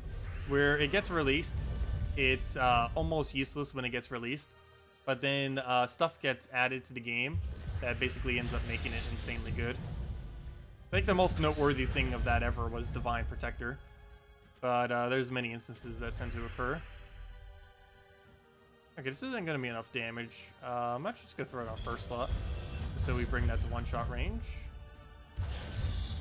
And then we'll be able to kill this with normal damage like this. And then we just double cast the final slot. And then we'll be good to go. So we're poke on him, get a kill. Get the last little bit of our mana, grab all the reds there. Get Trickster for that, boom.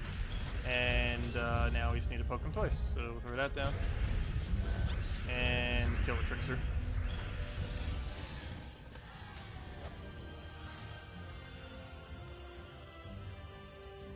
Oh yeah, Crimson Arrow, but it already has 75% mana start, so it doesn't really work in an Urska team, unfortunately.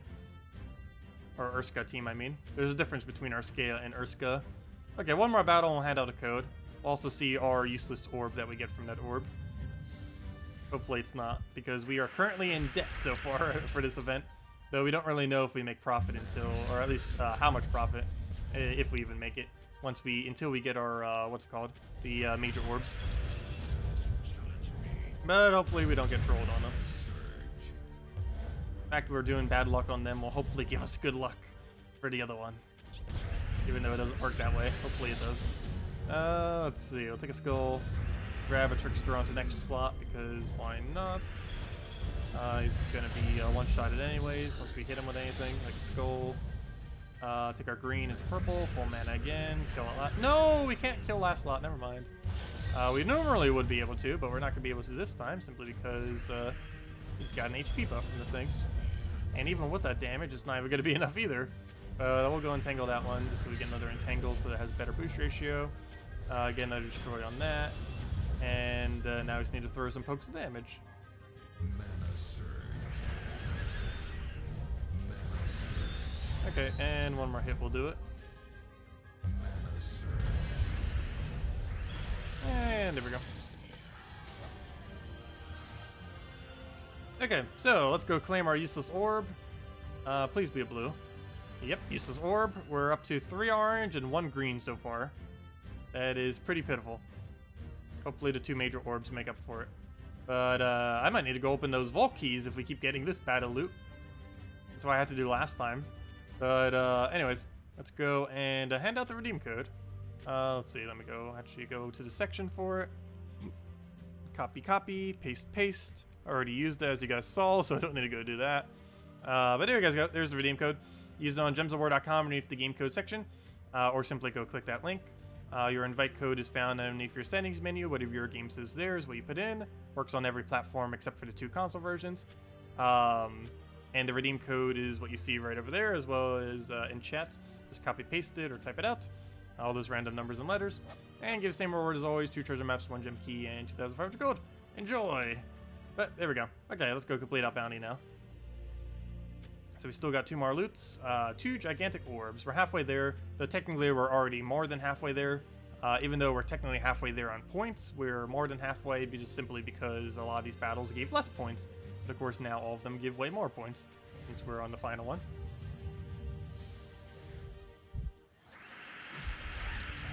But yeah, Crimson Arrow is a really interesting troop that I haven't really been using much. It's really, really good in early game.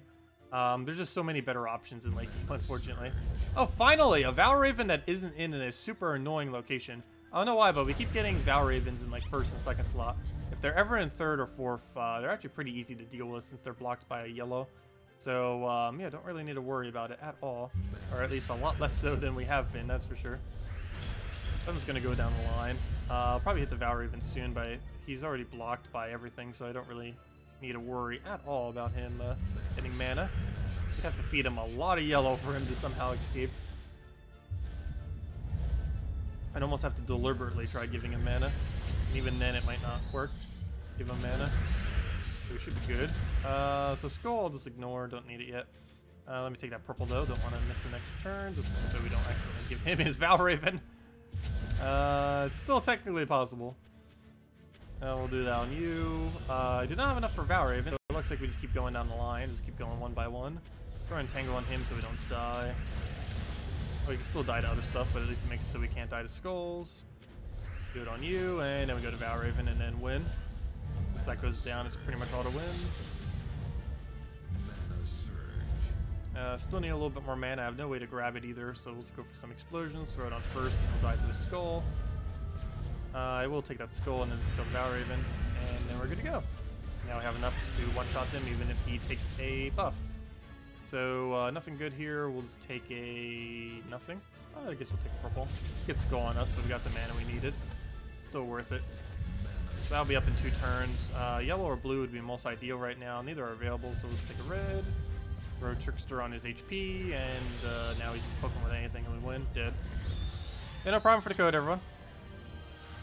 Hello, GJ Ram. I'm doing pretty good. Things have been pretty nice.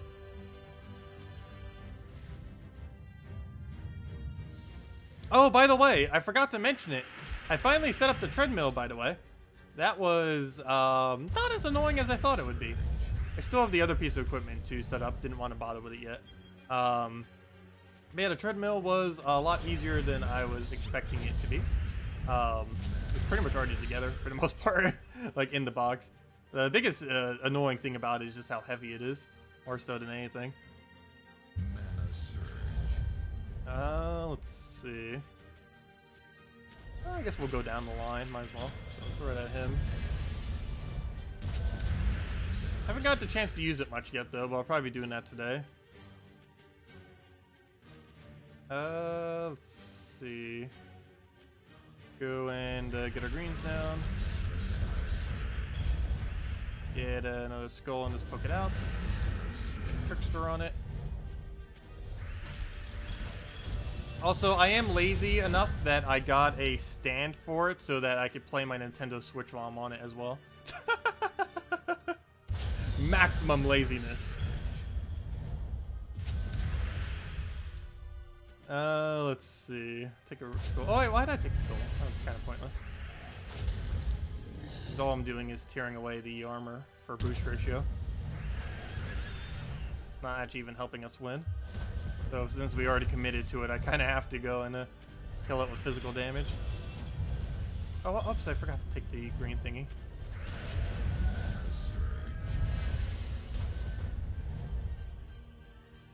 Let's see. You got one of those? You hang clothes on it. No, I actually do use treadmills. I love treadmills. I love walking.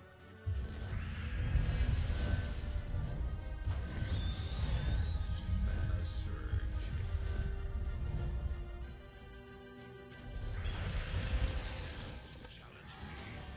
Which is better to craft first, Megafor or Grim?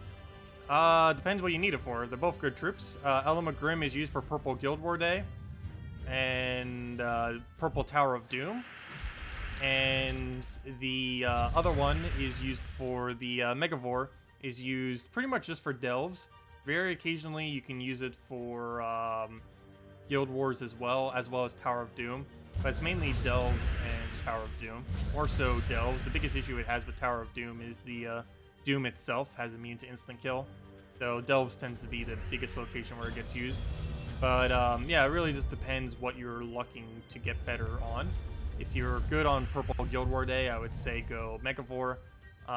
Or if you need a better a delve option for some delves, I would say Megavore. But if you still need a good Purple Guild War team and you already have Infernus into Grim, or I should say Grim into Infernus, is pretty much the best purple combo in the entire game, as far as pure purple teams are concerned. The only other thing that's similarly as strong is pretty much pure divine purples and some skull spam purples.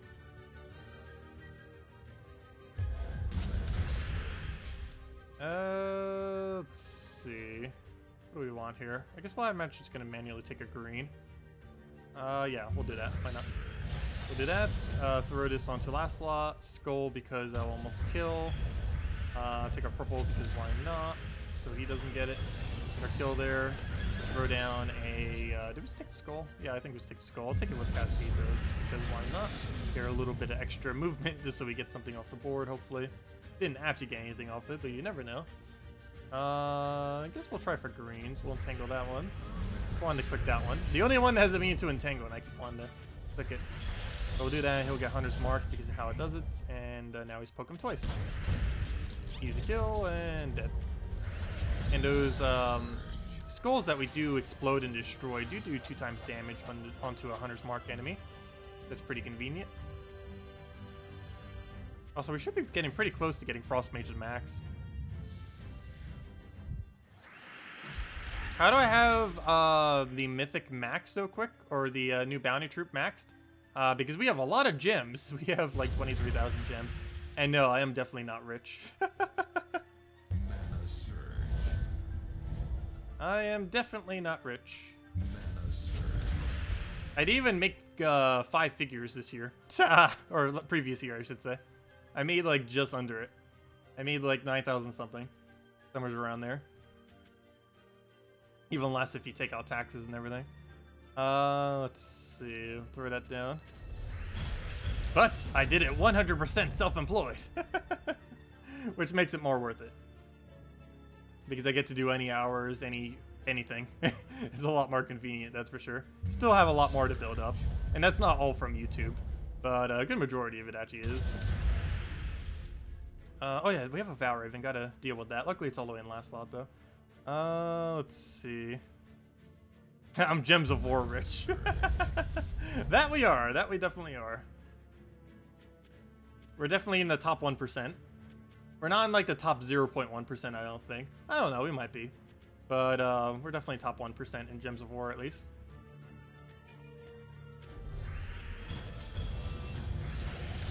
Let's see. Grab a green right there. Grab the other green. He just dies out. That's perfectly fine. Take our blue.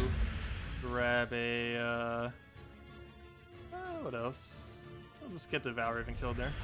Yeah, it is really hard trying to make income when you just do it like by like not having like any kind of boss or employer or anything like that.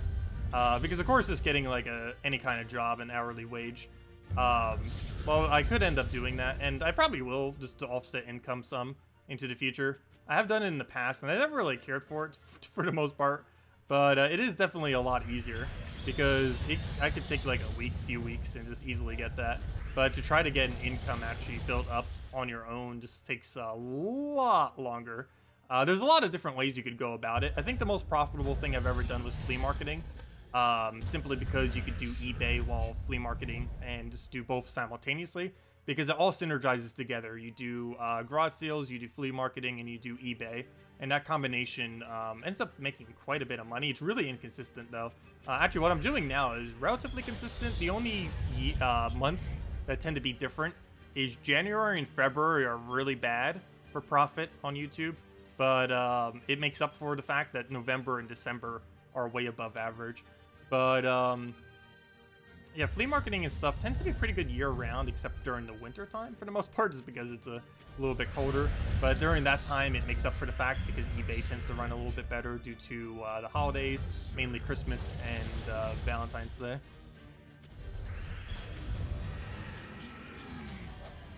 The only problem with doing that now is I can't in the area that I'm in.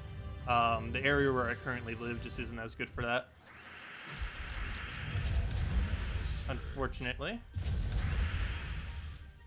Let's see. Gotta get those hello everyone shirts made. If enough people wanted to buy it, I probably would.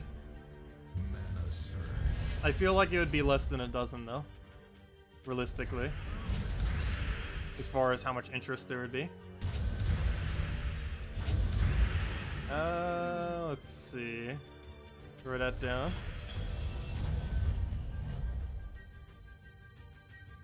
In the Sipol Airport, they have treadmills set up with laptop docks. Oh, that is amazing. I need that airport. My airport's pretty lackluster.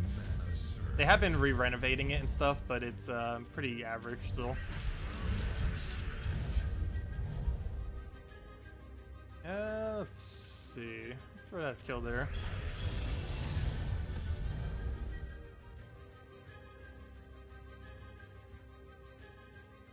Yeah, we'll be doing some traveling soon.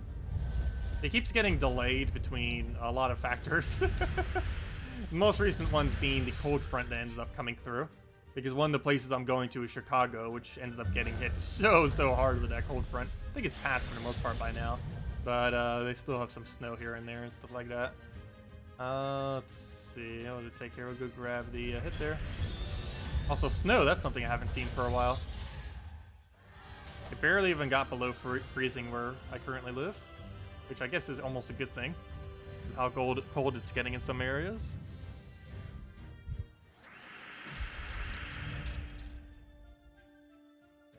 You'll be playing until they shut down the servers. That's exactly how I feel.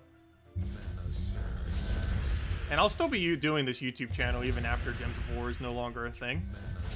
I'd probably mostly be doing... I'd probably find some kind of indie game to focus on, primarily.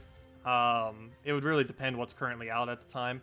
because that's going to be years down the line, 3, 4, 5 years most likely, maybe even later than that. So we'd kind of just have to judge it by then. But that, or I'd basically become a Nintendo streamer, either or by then. One or the other would happen. But I'd prefer focusing on one single indie game than doing something like a variety like that. I do play a variety of games, it's just streaming it. I'd rather just focus all in on one.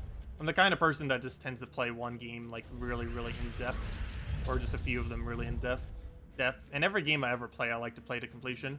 I never really cared for just like picking up a game, playing it for like several dozen hours, and then putting it down. I think my average playtime in any single game, like any game that I've played that I have over 250 hours in, I probably have an average of 1,000 hours in the game, if not more. And for the most part, I only consider a game worth it if it can actually do hundreds of hours of gameplay, at minimum. The only exceptions to that are games that are more, like, heavily story-based. Like, for example, Undertale, I think I have, like, what, 20 hours in it or something really small. But I would say it's still worth it because it's more so for the experience than actual replay value. But more often than not, if it doesn't give, like, hundreds of hours, I would say it's not worth it. Okay, what do I go for here? We'll go for that Destroys, kill that out. Or poke, throw a little bit of damage onto that one because the other one's going to die naturally to pretty much anything. Let's see. Oh, thank you for that, GJ Ram. And you've been doing it for almost 1.5 years now. Well, thanks a lot. Wow.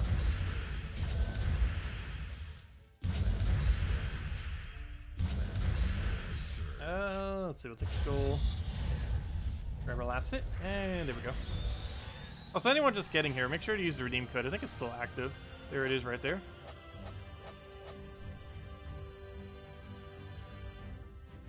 What do you think is the best way to gain bounty point rewards? There's 2 ways of doing this. The easier way, if you have lower stats, is to use 4 bounty troops with the bounty captain if you have it, using the highest multipliers you have, and going up to the highest battle that you can do with all 4 of them. Depending on your stats, that's likely around 4, 6, 8, or 10. Somewhere's around one of those spots. And then you just camp it for the entire time. The other method is if you have higher stats and some better options to use, like Trickster Shot or Yagway or Word Breaker or anything that can solo an entire team, you would want to go and stop at about 18, 19, or 20. In this case, probably 20 because it's a super easy week. But you basically just camp one on this row with 3 bounty troops using the captain, or you camp either something around this area or so using 4 bounty troops.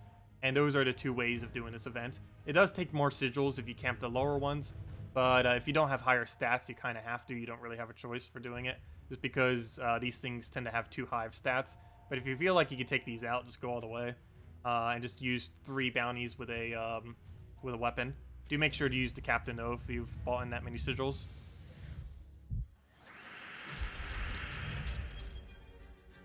What do I think about monetizing weapons? Do you mean about how the game currently does it? I don't really care that they are. Or you know, like, I don't like that they are, I mean, when I say that. I was able to get them to lower it, though. They were at, like, one point charging, like, what, $20 for them? Or $5? Or $10 for them? And I believe, was one of them that convinced them to go down on to 5 with them. Probably because they were making almost no sales, so they saw that feedback, and it's like, okay, yeah, we'll probably do that. But, yeah, it's still not good that they're charging stuff that should just be content in the game for $5. It is a free-to-play game, so you do have to make money somehow, but still. I wish they weren't doing that, but, they really just need to add all the old weapons in some way. Even if it would cost an absurd amount of resources to reobtain them, there needs to be some way, some kind of rotation, something to be able to obtain all the older weapons in the game. And they still haven't done anything for it yet. They talked about it for years and still haven't.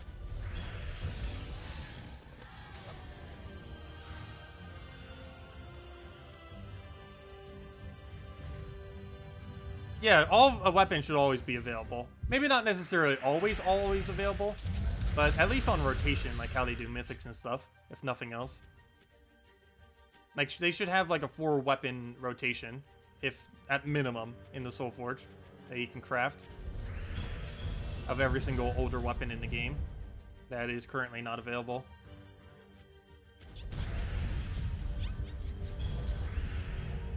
Let's see. We'll tangle that. That'll be enough to trickster shot the Valraven. That is not enough to kill the Valraven, however, though. What do we do about that? I guess we trickster shot not Valraven, and then that'll be enough to trickster shot Valraven. We do that, take a green, take a purple, get the full mana, dead. We do that, Skull Distract, kill Valraven, and we won. There we go. Now we trickster shot last slot, and just poke the other two with skulls, and other various damage that will automatically be applied. Just from us trying to get mana. Throw that out. And we're good to go. That'll finish it out. And now 2 pokes will kill it. And at this point, just getting Trickster will do it. Didn't even need that mana, was going to get it regardless, and then it goes.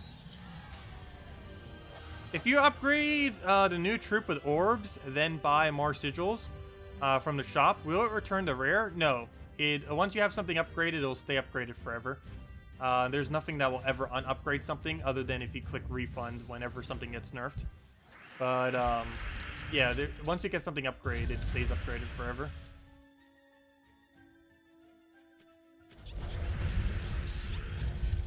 Let's see.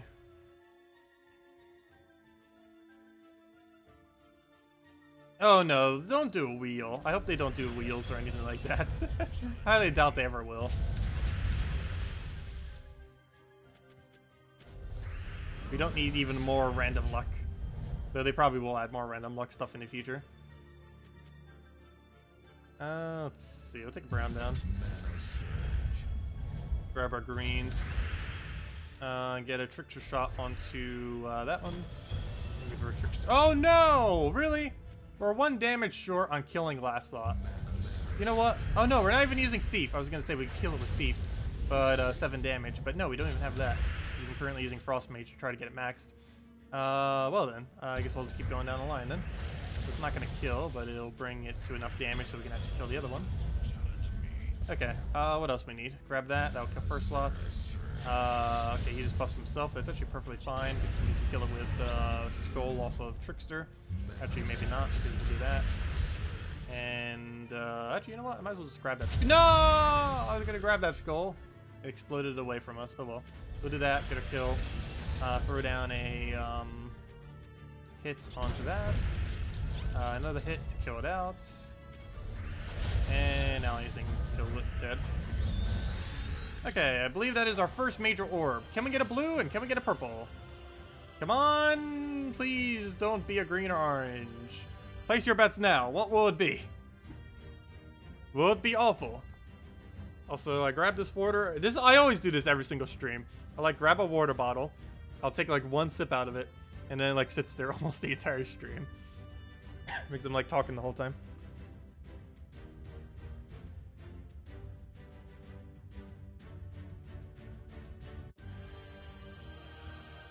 We got a purple, we got 2 blues. I wish. You guys are really optimistic. Let's see. Ooh, purple, okay. Bounty Hunter is now technically worth it. It'd be even more worth it if that was a blue. But if the next one's a blue. But yeah, that's 675 gems, essentially. And yeah, and Bounty Hunter is now worth it. Okay. Now everything from here is basically profit. Or I should say that last major orb is. So hopefully it's another purple or a blue. Ideally blue.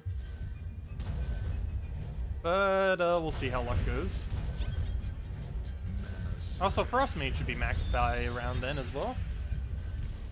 And then we can start using, I guess, Titan again. Do we go down the line? No. I'm just gonna leave him alive for a little bit. I should probably go and tangle him though before we die. That'd be good. So we do that. Trickster shot onto you. That should be enough to kill out last slot, and it is. Take a purple. Grab our last little mana. Take a green again. Grab trickster shot onto the thing right there. Dead. Why am I happy for purple? Purple is 75 guild keys, which in late game, if you have 40,000 on your guild seals, and if you have all of the 6 troops upgraded to 4 to mythic, those 6 that drop from it, the guardians, they basically drop like gem keys, and gem keys are worth 9 gems each. So if you take 75 times 9, it comes out to 675 gems. So it's basically worth 675 gems in late game. The earlier you are in the game, it's actually technically worth less than that. But assuming you have all of the guardians to mythic of 4 copies, and your guild is currently at 40,000 or higher seals, or yeah, 40,000 or higher. You only need 40,000 though. But as long as your guild is in that range and you reach that point, they are essentially gem keys, meaning you basically have 675 gems worth of resources from that. And that's why I basically consider it like that. The blue orb's value is completely arbitrary, though. If I say it's worth like 1,000 gems or whatever value I might ever say for it, there's technically no actual gem value associated with it. But in the case of the purple, there actually is a direct gem value associated with it, or at least a gem saving that you don't need to spend. Because a blue orb doesn't technically directly save you gems. It does and it doesn't. But for the most part, it's more indirect than that of... Wow, we could actually lose this battle. It's more indirect than that of a purple orb. I gotta be careful. If we get hit one time, we lose. Luckily, that's a skull we need to win. We have lost 1 Valraven so far, so we technically have lost twice, even though we haven't lost a single time. Just because the 1 Valraven did escape, unfortunately. But it's not that big a deal. We should be able to still reach all rewards actually today, even. Which will be nice. Let's keep going. Yeah, if I would have known this week was this easy, I would have stopped at tier 5. But oh well, at least we have guaranteed leaderboard. If nothing else. It'll probably only be like top 50, which isn't going to make it worth it. I highly doubt we'll make top 20. But actually, I should probably go check leaderboard. Might actually be doing okay on it. We'll definitely make leaderboard. There's no way we won't. But it's probably just going to be for 75 gems or 100 gems in an orb. Not going to be for that much.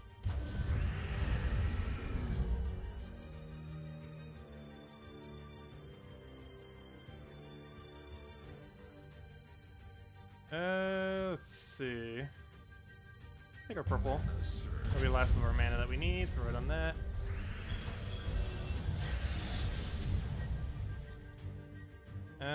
Take all of our greens. Grab our double skull. I don't think I need another follow-up. We'll throw that onto last slot twice. Because doing it on him once is not going to be enough, so let's do that. Throw it down again. At this point, I might as well even just throw it on the other way around, because now we got the boost ratio, so that's enough to actually one-shot it now. So we'll take our purple that we need. Cascade a random extra turn. Actually, I think that might have been within sight. I'm not even sure. I didn't notice it was. And let's just create some green, I guess. Get that. Get our trickster up then at this point and just kill with that. I'm not going to bother with this because it's not going to be enough mana for it. So, oh, wait, you have 50% reduction. Oh, well, we can do that into a cast. And I'll kill it out. There we go. That's several more to go. 250,000 is, I believe, the total we need. Yeah, 250,000. Once we reach that, we'll get everything. So we're actually currently not on leaderboard. Leaderboard is like 2 more battles from now. We'll be able to reach it. And in order to get top 20, which I'm pretty sure we're not hitting, is where'd it go? 276,000. Yeah, I believe because we lost those 2 battles there, we're not gonna reach that. But we should be somewhere in that range. I don't know, maybe we'll reach it, but we'll probably make top 50. Ultimately, what's gonna happen is we're gonna make top 50, and we're only gonna get 25 extra gems for spending like 400 gems or something. But it does save us a blue orb, technically.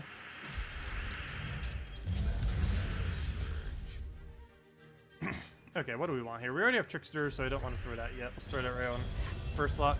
He does deny our green, but still worth going for it. We get all of our mana, so perfect. Keep going down the line. Do it on him, do it on last slot, do it on that. And do the same cycle we've been doing.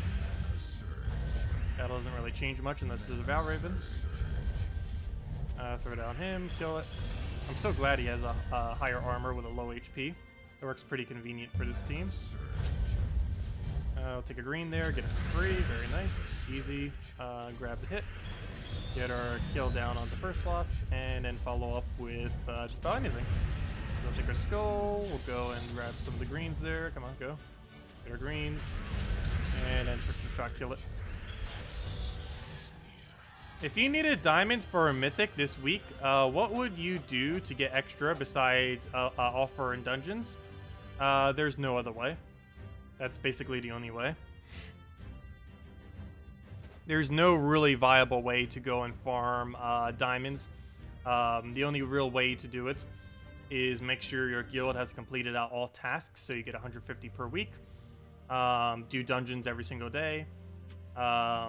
Do the 50 thing every single day. This is only really worth it on Sundays, but if you were in a pinch for slightly more diamonds, you would do it literally every day. And the only other way is to throw down 5-hour packs every day, which is extremely expensive and is only worth it on Sunday as well. Though you could technically do that as well. But yeah, those are the only real methods. The only slight other way that you can kind of gain infinite diamonds, but it's excessively slow, especially not during a vault event, is to constantly keep farming Explore and hope you find gnomes and hope you get diamonds from those gnomes. But doing so will net you less than 1 diamond per hour, so it's generally not considered viable. During a vault event, it's about 2 to 3 diamonds per hour, but it's still obviously ridiculously low, and there's no realistic way to infinitely farm diamonds. You just have to basically do everything with dungeon over time and make sure your guild is getting all the tasks done. There's really no way to rush it forward for the most part, other than everything related to dungeons.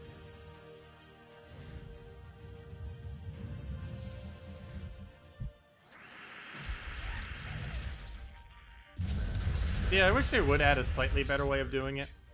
It is definitely really helpful for mid-game players to finally complete everything out, as well as newer players just to get the troops that they really want. In late game, it actually becomes a lot less relevant, though. Like, I don't even think I've used diamonds in an entire year. I just haven't needed to, because we get every mythic immediately, so we haven't actually needed to use diamonds for anything. I almost wish they would add something else to use diamonds for, just because in late game, diamonds are actually relatively useless, oddly enough.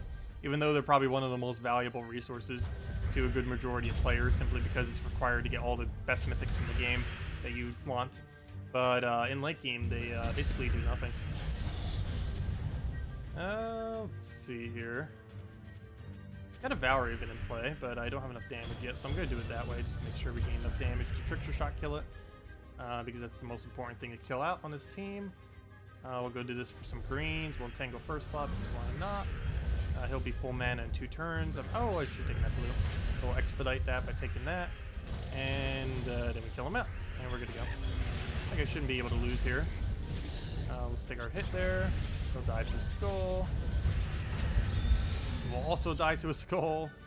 We'll take some greens, start getting our mana back up, throw Trickster onto his first slot. Then we can kill it out with another Trickster. Nothing else is actually going to be enough damage, oddly enough. I guess actually she would have been enough if it would have hit a Doom Skull or something, but there's no Doom Skulls. Better she would have had to hit 3 skulls, so that it would have done 6 damage extra. Oh, why do I keep checking? All I need to see is if that's 250,000, and we automatically know if it is or is not there yet. No point in checking, because we already know how much we need to finish it out. Okay, what do we take here? Do we even need brown? I guess so. It did surge, but it's still 1 mana short because we don't have a +1 for it. Or +1, or +2 actually is on yellow, not brown. What do we do here? I guess we take a purple. I need to go get that to full mana, so we'll take a purple. I'll throw this and hope it hits a bunch of green and purple. Apparently not enough. Take a green.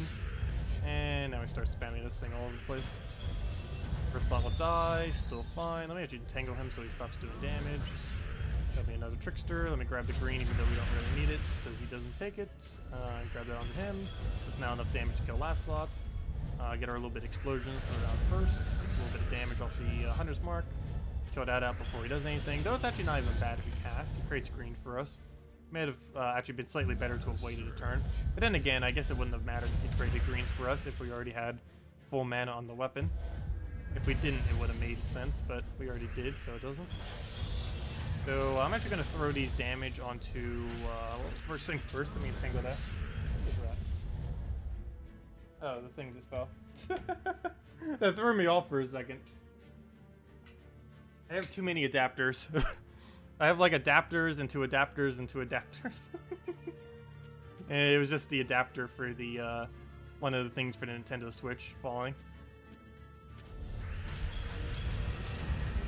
Let's see. Take a green there. Take a purple. And dead.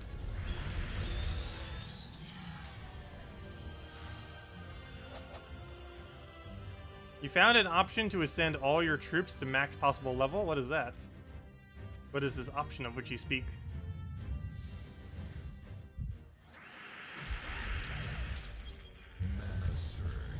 Yeah, pretty much throughout the entire game, you're using diamonds to target mythics. Very few people are actually to the point where you don't actually need diamonds.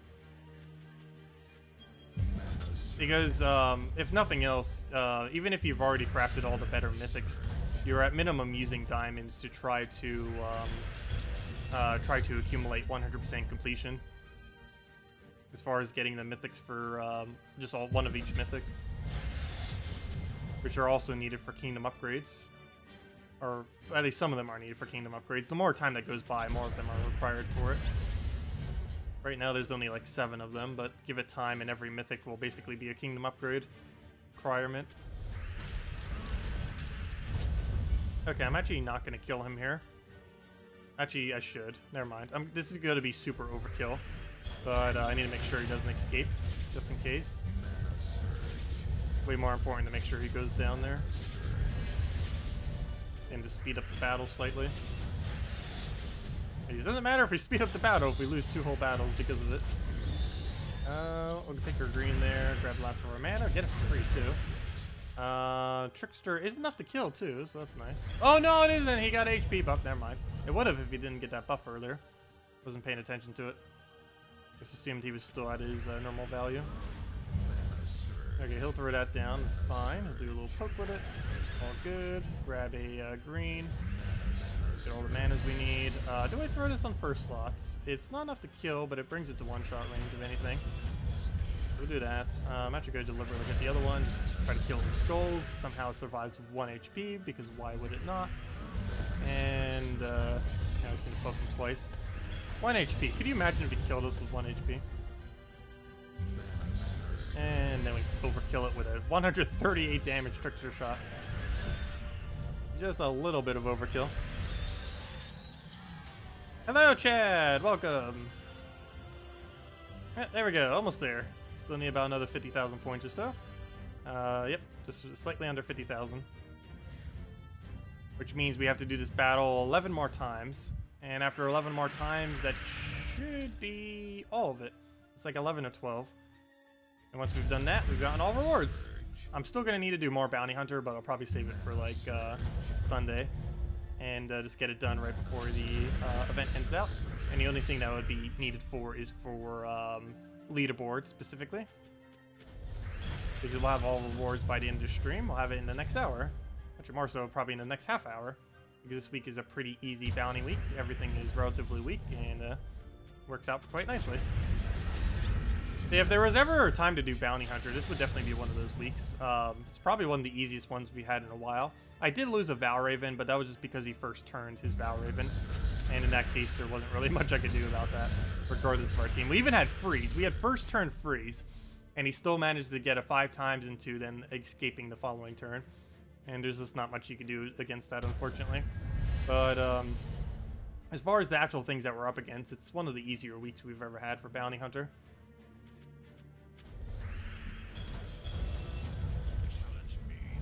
Yeah, I bought all the way to Mythic. I probably should do Tier 5. I really should be doing that more often instead of going all the way. But, I don't know. At least if nothing else, it allows us to complete Bounty Hunter on the day of the event. Yeah, the best value of it is technically Tier 5 and then use a small blue orb on it. I haven't done that a single time, but that is technically the better value. I do that for raids and invasions. I don't actually do that for this game mode, though.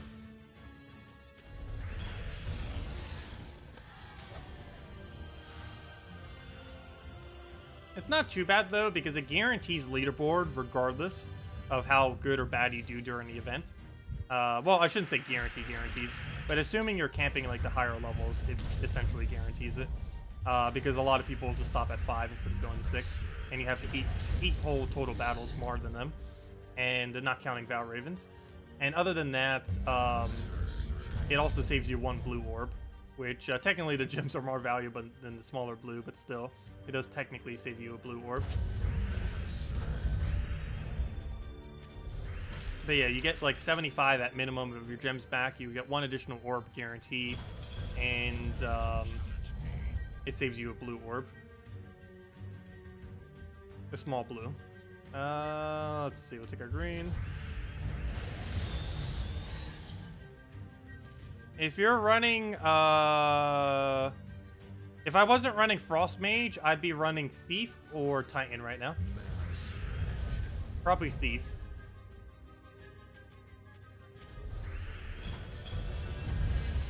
But yeah, you shouldn't actually be using Frostmage for this. I'm just using it to level it. It's not bad. It gets the job done.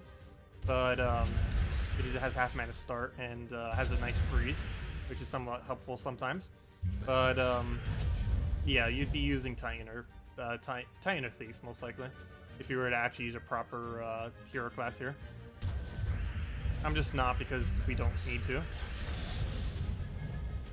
Might as well level something with it. This whole point of why I'm even doing this instead of Yagwe is so we can actually gain some hero XP right now. And get Frostmage max, which should be happening any second now. Like, I'm actually really surprised we haven't gotten it yet. Yeah, it's only a matter of time. Okay, we'll kill that out just so he doesn't get any more HP buffs. Get the last little bit of mana that we need for him. That'll be full mana right there. Let's see. Yeah, we'll kill that out. And now we need 1 skull because of how the Hunter's Mark gets placed. Need the last little bit of our mana. Grab a... what else we need? Grab a green there. And dead. Oh, I could take a skull as well. Either or would have done it. There we go.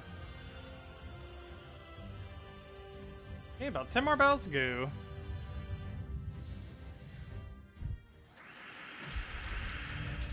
Oh yeah, getting the 7% assassinate's always fun. It's very, very rare, but when you get it, it definitely helps out a lot.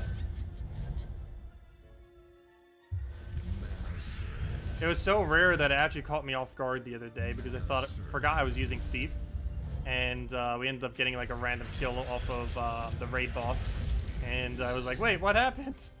And it's like, oh yeah, duh, Thief has a 7% instant kill. It happens so rarely, you could easily forget it even has it, but it's always nice when it does get it. It's one of the few things that actually makes Thief really, really good. That, and it has half mana start, it has stealthy, it has a non-stealthy summon while having stealthy, which is a pretty nice combination to have. And it has the highest amount of single target extra turn damage of anything in the entire game, which is a really specific thing. But what that basically means is it has concentrated extra turn damage. There's a lot of things that do more extra turn damage than it. For example, Kraken does 12 total damage, but it distributes it at 3 per troop. And there's one other thing that does 10 damage, but it does it to a random troop, which technically is like 2.5 to each, but which is technically more to each individual troop. But unless there's only 1 troop left, it's not hitting it all on one. The thing that makes Thief really interesting is that even though it's only 7 damage per extra turn, it's focusing it on one specific troop, the last troop on the team. And that makes it exceptionally good when used with Skeleton Key. It actually has the best synergy with its own weapon of any hero class. And it also just makes it really good at just cleaning up troops. And it focuses all the damage on one, so you can easily combine it with other things that might specifically hit weakest, like Ubistet and stuff like that. But it basically just does it all in one troop, so you get the easier, or the quicker kill onto a specific troop. While it's not as much damage overall, it's a quicker specific kill, which for a lot of game modes is actually really helpful. Just to make sure you're dealing with less troops. Better to be dealing with a 3 versus 4 quicker than a 4 versus 4. And that's one of the issues with AoE teams, particularly in this current state of the game, other than Submerge and stuff like that, is in some of the harder game modes, it's really not good to be facing up against 4 troops the entire time. But things like Thief and things that hit 2 troops or other concentrated damage or a single target that hit half 2 adjacents, stuff like that tends to be pretty decent because you can turn it to a 4 versus 3 or a 4 versus 2 a lot quicker compared to an AoE team, which will leave it at 4 versus 4 almost the entire time. Maybe a 3 versus 4 if you get a bunch of skulls randomly. For the most part, you're killing everything simultaneously. Whereas other teams, specifically Thief, has more of the capability to actually specifically take out kills individually, rather than doing them all simultaneously. But that's more so important for game modes where your stats are actually a lot higher, where things can actually kill you. For things like PvP, doesn't really matter as much, but it still helps. Okay, we'll take there, we'll grab that over. Get another hit on first. He'll create a bunch of green, which is beneficial, except he took so much that I think he almost just made less green on the board, not more. It's always pretty funny when a gem spawn ends up creating less of the color on the board than what was originally there. That can actually happen a lot when the board's actually pretty concentrated. Like if there's like 15 reds on the board and we create 10 reds, there's probably going to be less reds than 15 after the 10 reds that we add. Just because they all get matched together. Yet if we create something like 5 when there's only 6 on the board, it could most likely be 11, which would greatly increase the number that's actually on the board, oddly enough. Even though it's a lot less of a gem spawn and a lot less on the board. Yeah, this bow is pretty amazing. Unfortunately, it is one of those that isn't available. Mang is somewhat like this, except instead of gaining magic, you gain attack. But the problem is that it doesn't allow you to cast like this. But if you're using Titan first slot, you can still do similar with it with Mang, and just simply kill everything one by one by using skulls. But yeah, Mang's the closest thing you can really get to this weapon that's easily available. Hopefully they'll add this weapon back to the game in the future, because it is one of the things that are actually pretty meta at the moment. Trickster Shot. It was added several months ago, but I don't think it's been available a single time since. Not even for $5. I don't think it's been available by any means whatsoever since its release. But they'll add it eventually. There's no way they can keep something that viable out of the meta, or out of the game forever. Like even Divine Protector, they ended up adding just because it was such a needed weapon in the game.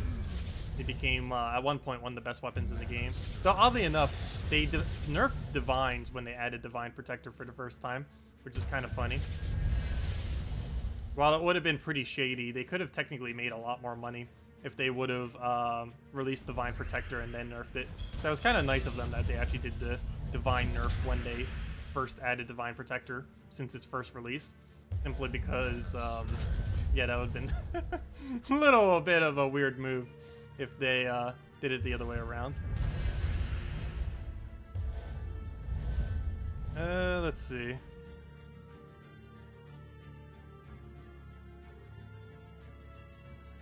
Yeah, I know, you think they would actually do something like that. Why don't they just have, like, every weapon available for $5 then?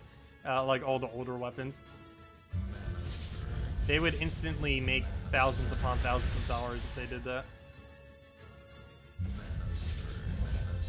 I'm pretty sure that has to do with something with the shop only having a limited number of spots.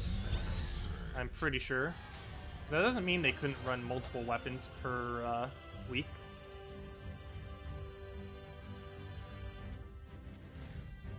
Easiest way would just be to finally fix Soulforge though, and just have a rotation. At minimum 4 per week, just like how they have all the weapons. I mean, how they have all the troops. I bet they still haven't even done that yet. But it's probably coming. It's probably coming sometime soon.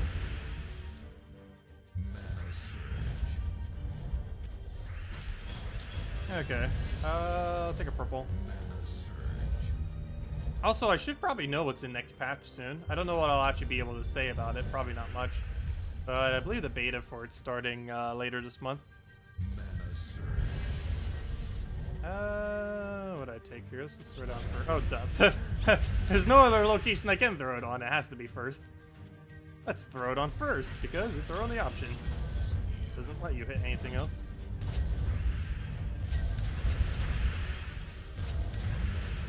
Okay, let's trickster shot the final one. Also, how is this still not level 100? We are getting 2 XP per battle, right? Should be. Almost guarantee this game mode's 2 per battle. Should be. Take that skull, get a hit, take another skull, another skull, another skull, and then trickster shot kill it. There's a lot of skulls.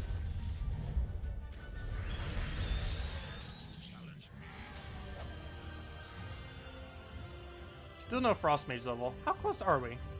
We're probably like 1 XP away. How much you want to make a bet? It's single digits away. It has to be. Also, is it going to stop loading so we can take our tribute? Hello, game, please. Let us take our tribute. Don't just flash like that. Come on, loading screen. Come on. There we go. Of course, as soon as I like go take a sip of water. Okay, we got 11. 10 gems, not too bad.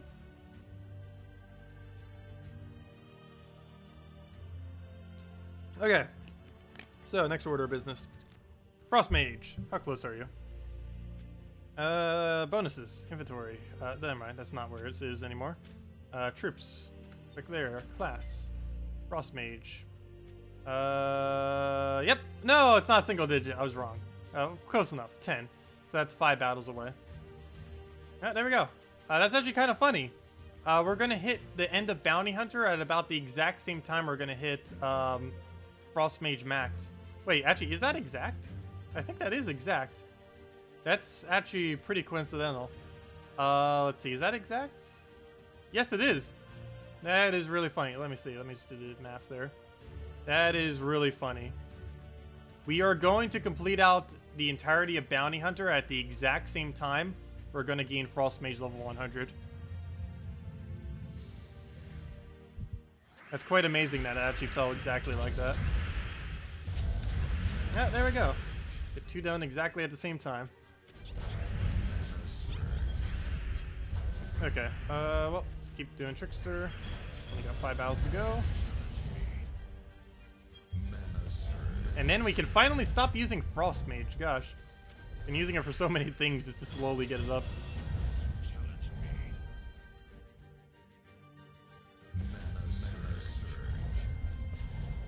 No, I don't think it would really anger people if they added the weapons to Soulforge. You have to keep in mind, all of the weapons that are available to buy for $5 were either available for gems at one point, or it was available for an amount of glory of 1,000 or less, many of which only cost about 80 to 300 glory back when they were actually added. Though, you have to keep in mind, when I say 80 glory, this was back at a time when 80 glory was like the equivalent of thousands of glory relative to how much there was in the game. But still, they were available for like a trivial amount of glory that you could easily obtain in like 6 days or so.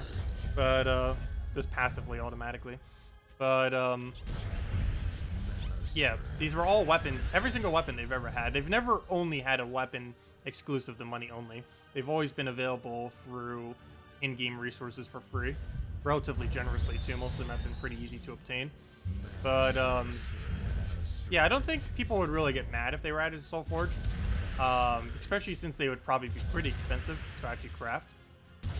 If they're anything like how the legends currently are, they'd probably cost 100,000 souls each, plus they'd probably make the colored shards required for them, the colored jewels I mean, and a few other resources most likely.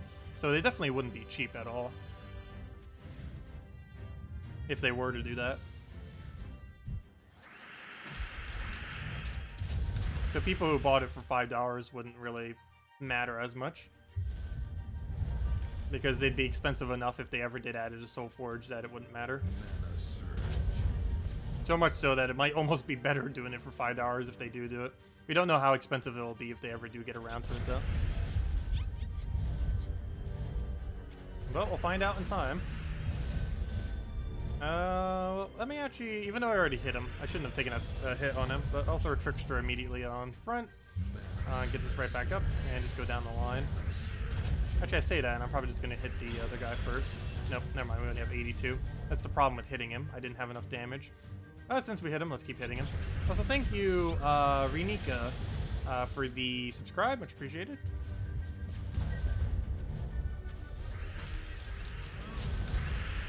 And we have a slightly higher chance of getting the extra turn there because we got higher gem spawn. This thing's gem spawn is based on how many entangles we have. So the more they have, the more... oh, that's not enough to kill him. But the more they have, the more greens we end up creating off of it. So this should almost be a guaranteed extra turn. And they would kill it last slots. Got to take that one green, that's fine. Let's go and throw down our explosion right there. Kill it out with the extra damage we get from the Hunter's Mark. Skull, do we want it? It's not enough to kill. I think we still want it though. So we'll take that. Grab green. He'll do a buff onto himself, which isn't going to matter. He still dies. And dead again. Slightly quicker to take the skull. And there we go. Okay, 3 more battles. And then Frostmage level 100 and Bounty Hunter completed. Oh, since we're completing Frostmage there, who knows? Maybe we'll get a blue. Frostmage is blue. So that means we'll get a blue orb then, right? That's how it works. That would actually be too perfect if all 3 of those happened simultaneously.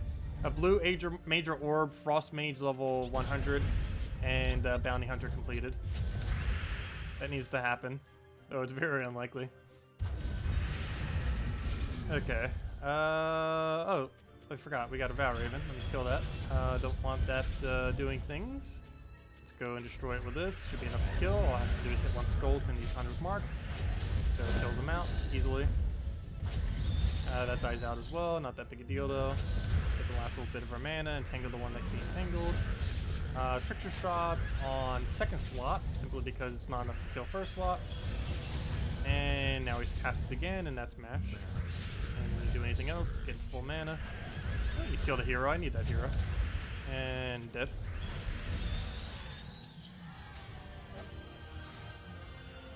Yeah, we got another Vow Raven as well. But of course. I keep thinking like invasions because I'm not even paying attention if there is or isn't a Vow Raven for the most part. Unless it's really starting to get close to escaping. But yeah, I always just like assume it's like, oh yeah, we don't know if there's a Vow Raven or not. Even if I already say there's a Vow Raven, I don't put 1 to 1 together. It's like, oh yeah, there's a Vow Raven, so we're gonna guarantee gain sigils. But I always have like the mentality of invasions, where it's like, oh yeah, we won't know until the battle's done, on if we get it or not. Okay, let's throw that down. They really do need to add that to invasions though. The little bag that shows if there is or is not a sigil there. I think the reason that they made for really mentioning that is they didn't want to confuse people or something along the lines of that. But I don't know, I personally feel like it's more confusing not knowing if the battle has it or not. It's kind of like the whole thing with mana's not showing immediately when the game first starts. When you first start out the game, the mana values are actually invisible, yet I don't know anyone who really plays with them invisible. Very, very few people do. But it's by default invisible because they don't want it to be more confusing. Yet it's more confusing that it's not shown immediately compared to being shown. So I'm not exactly sure what their logic is with that.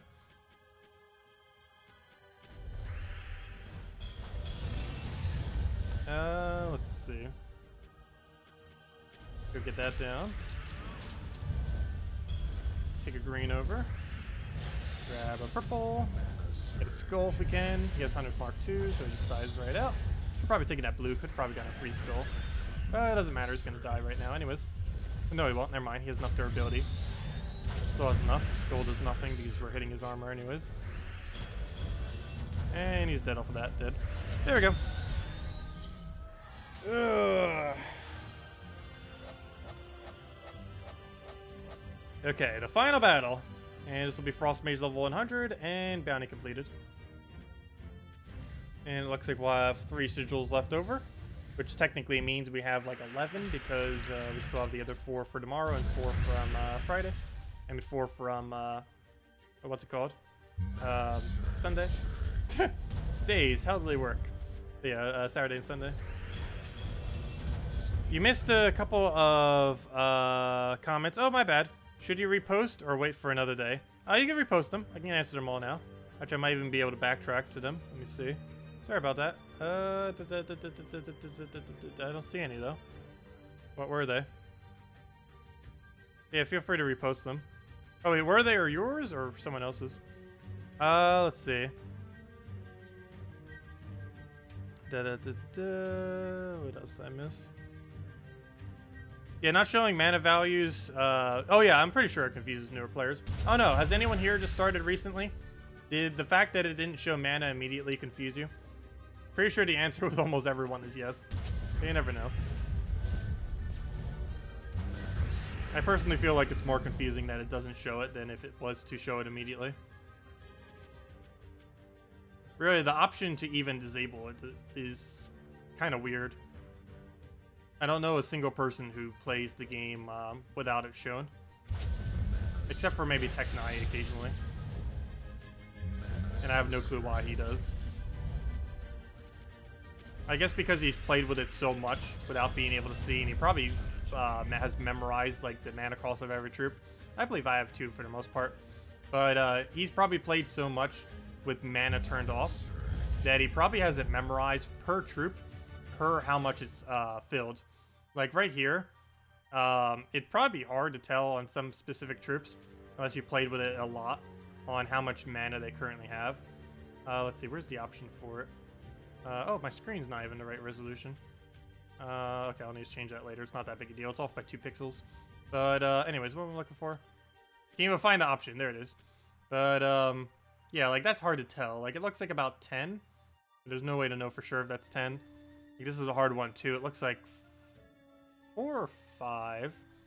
Looks more like 4. This one looks like 7. Let's see, is that actually right? 4 and 7? Nope. Wait, how are they? What? Okay, now I'm even more confused.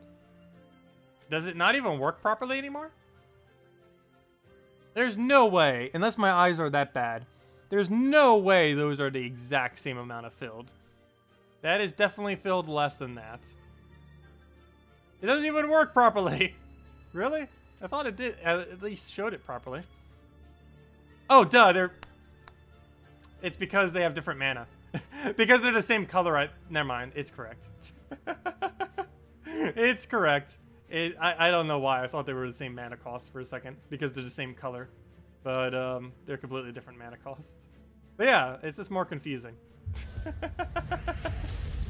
It is needlessly confusing to have it like that. Where it doesn't show the mana value. Anyways, what am I doing? Hit that.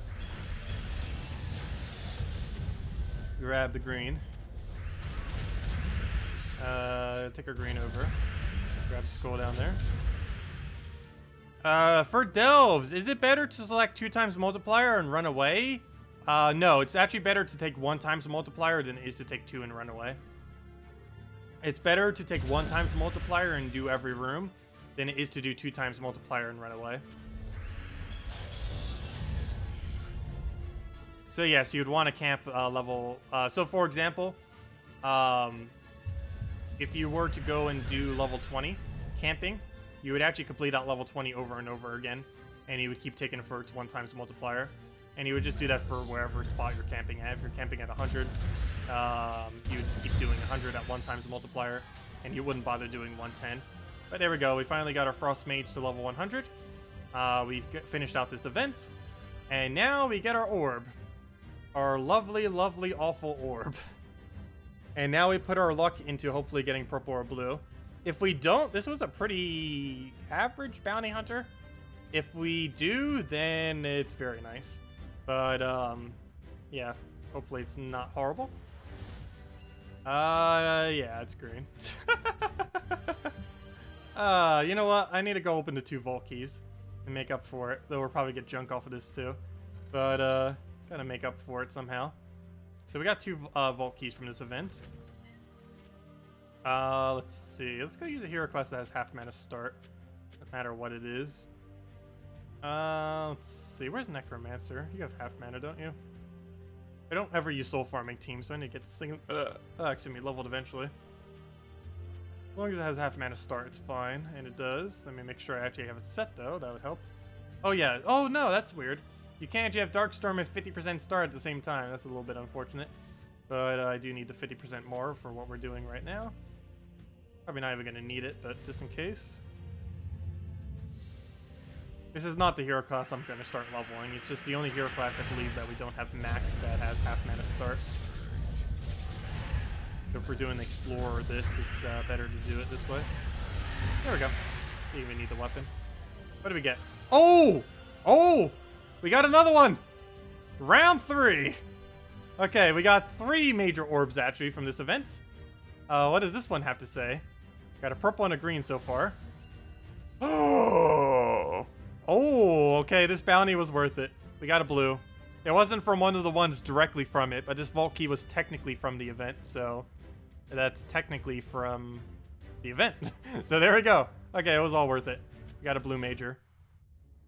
That is definitely worth it. Okay, so let's use our second vault key we got from the event. We technically don't even need to do this vault key. We're way above value at this point. That could have been our only drop and it would have been perfectly fine for 1,000 gems. I would literally buy major blues for 1,000 gems. If there was a way to trade 1,000 gems for a major blue, I probably would click that button. Let's see. What do we get here? Okay, we got a normal orb here. Anything good from it? Probably not. Yep, just a green. Wasn't expecting much from it. But yeah, there we go. So yeah, our bounty hunter this week was worth it. Go do our dungeons before we forget. And, yeah, does anyone else have any other questions? Otherwise, I guess we'll slowly start wrapping up. But, because that was the main thing I wanted to do. Get Frostmage and get, dungeons complete, or, I mean, get Frostmage to level 100, which we just did. And get, the bounty hunter done. Why can I not remember its word? But yeah, bounty hunter. And both of them we were able to do simultaneously. Ready for Zugoff now? No. Actually, let me go do the math on that. I believe we are still 2 to 3 major orbs short of a Zugoff. And even if I had enough to craft Zugoff, I still would not craft Zugoff. I want to get to the point where we can, like as soon as possible. But I'm not actually going to do it once we get to that point, which seems kind of weird. But I want to have the option of crafting him whenever we want, but I'm not actually going to craft him the second we actually have the resources for it. Do all the vault keys? No. I mean, I need to wait till we get another gnome. I don't believe we're getting another gnome for a few months, if we even get another one. We should. They could do key gnome. There's plenty of other gnomes out there that they could technically do. But, yeah, it's, I'm waiting till we get another gnome before I use too many of my keys. I want to keep at least a small reserve, because it could take as many as like 50 to 100 vault keys to actually get the gnome we want. So, it's going to be relatively hard if they ever do add another one.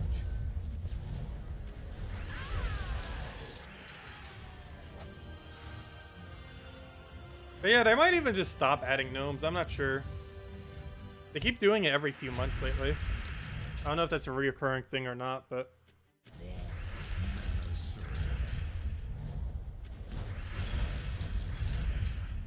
Okay, we'll take all that blue. We'll grab a green there. Oh, I could take a brown, the green. Oh, well. Take our red, get a destroy going. Get all that out. Tacet the Orb Master. What bounty team did I use at the end? I ended up using the Plainsjumper, the bounty captain that is, followed by the one that creates green with Entangle, followed by Mermaid, followed by Trickster Shot, and most ideal hero class for that would be Titan or Thief, but we used Frostmage just to get it maxed. And other than that, if you need a different option, the Yagway related option, which is also in Soulforge this week, would be to use the Bounty Troop, followed by Parrot, followed by Feral Hound, followed by what's it called? Followed by Yagway.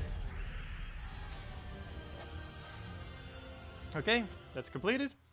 And what was the other thing I wanted to go do? Oh yes, I wanted to go check how many orbs we currently have, the total amount that we have for a Zugoff.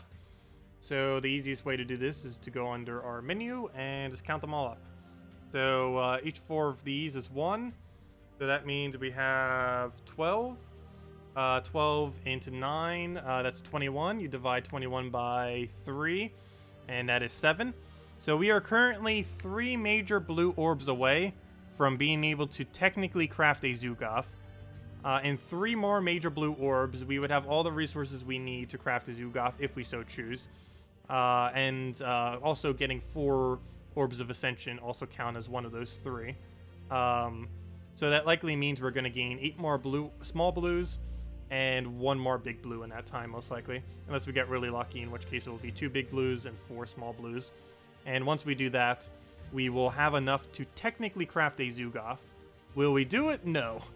But we would technically be able to from that point on, if we so chose to. It'll be a while before I make that decision, but yeah, we're really close. If I tried doing all the leaderboards next week, we could literally have it done by next week, but I'm not in that big of a rush. I will be doing bounty hunters whenever they come up and stuff like that, but I don't know, we don't need to rush it that hard. We deserve another redeem code for the major blue. I guess we will. Why not? I guess I'll give out another code. I do need to go get more code. Oh, wait, never mind. I can't. Never mind. I lied. I forgot. I don't have the setup right now to go get it. But, no, we'll have another one tonight. But yeah, I'm running low on codes anyways, especially if they don't give me more specifically on Monday, because I only have like 5 codes left, not even. So we have 1 more for tonight, 2 more for tomorrow, 1 for Sunday, and then 1 more for Monday. And if they don't give me more codes by then, we're out of codes. But hopefully they will. And if Salty's not around, Syrup will probably do it. But anyways, guys, did anyone else have any other questions before I head out for now? We'll be back tonight with another code in 7 hours from now at 8 p.m. Eastern Standard Time, as we are every night. We'll also be back tomorrow at 10 a.m. Eastern Standard Time in the morning, same time as always. And tomorrow, I believe I'll be focusing mainly on a little bit of delves, and I think the main focus will be actually PvP for once, because I haven't been doing much PvP lately, and so much so, this event I barely even touched. And I'd rather do it all in PvP than Explore. I'll probably do some of it in Explore just to speed it up a little bit, maybe to level up one of the other hero classes. Like, I think my next order of business as far as hero classes are concerned is to get that one at 95 maxed, which is currently, I believe was, no, it wasn't Death Knight. What was the 95? It was Orb Weaver. Orb Weaver is the one I want to do next, because Orb Weaver is only 5 levels away. It does not have half mana start, but it's so close to max that we might as well. I'd probably run it in Explore because of that, though.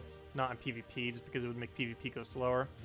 But, yeah, Death Knight and that, particularly that, are right on top of getting a level. And we might as well just because they're so ridiculously close. And then we'll worry about, like, the other 7 we don't have upgraded. Let's see, not counting those 2 hero classes, what do we still have? We have 1, 2, 3, 4, 5, 6, 7, 8.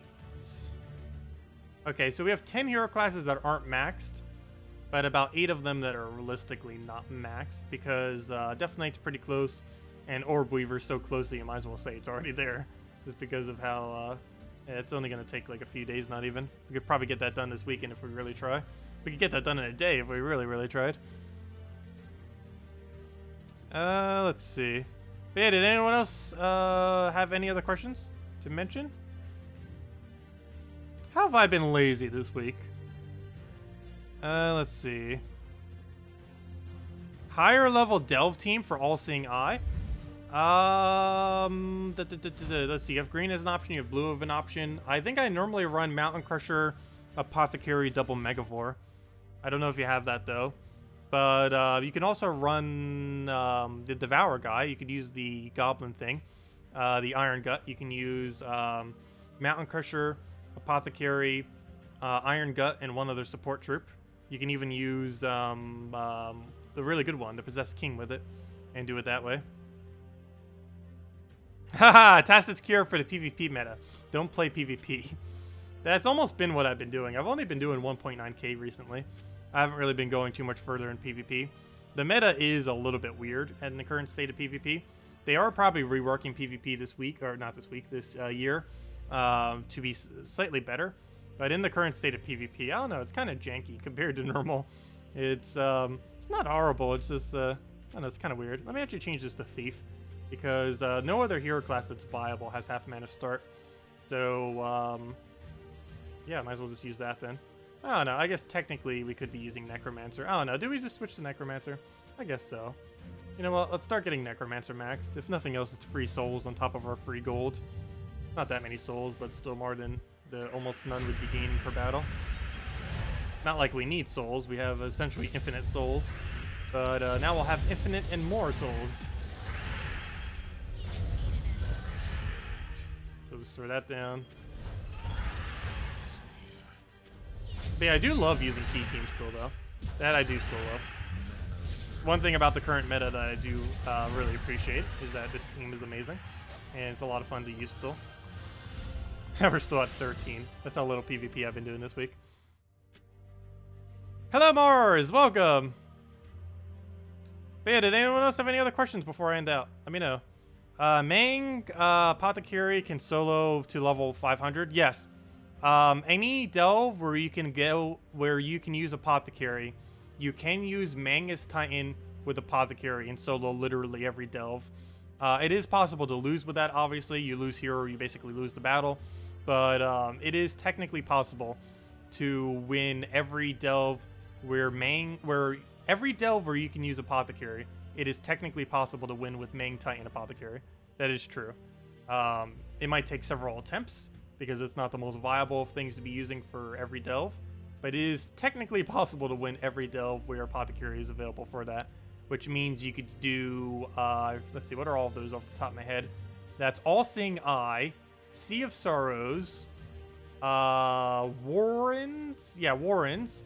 So that's All-Seeing Eye, Crypt, Warrens, Primal, and Fangmoor. So basically everything except Hall of Guardians and Crypt can be won with Mang Apothecary set as Titan.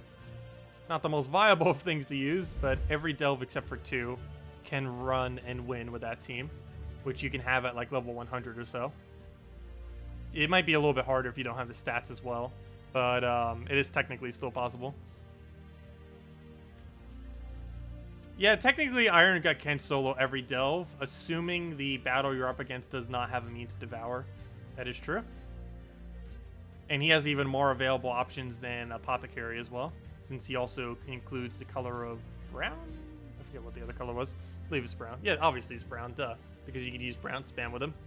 Anyways, guys, I'm going to be heading out for now. Thank you all so much for coming out. As I mentioned, I'll be back later tonight. 7 hours from now, 7 hours from now, 8 p.m. Eastern Standard Time. Best of luck with Bounty Hunter and anything else that you might be doing. Have a wonderful weekend. Thanks for stopping by. Leave a like if you enjoyed the stream. And I will catch you all later. Have a wonderful week and have a wonderful weekend. Goodbye, everyone.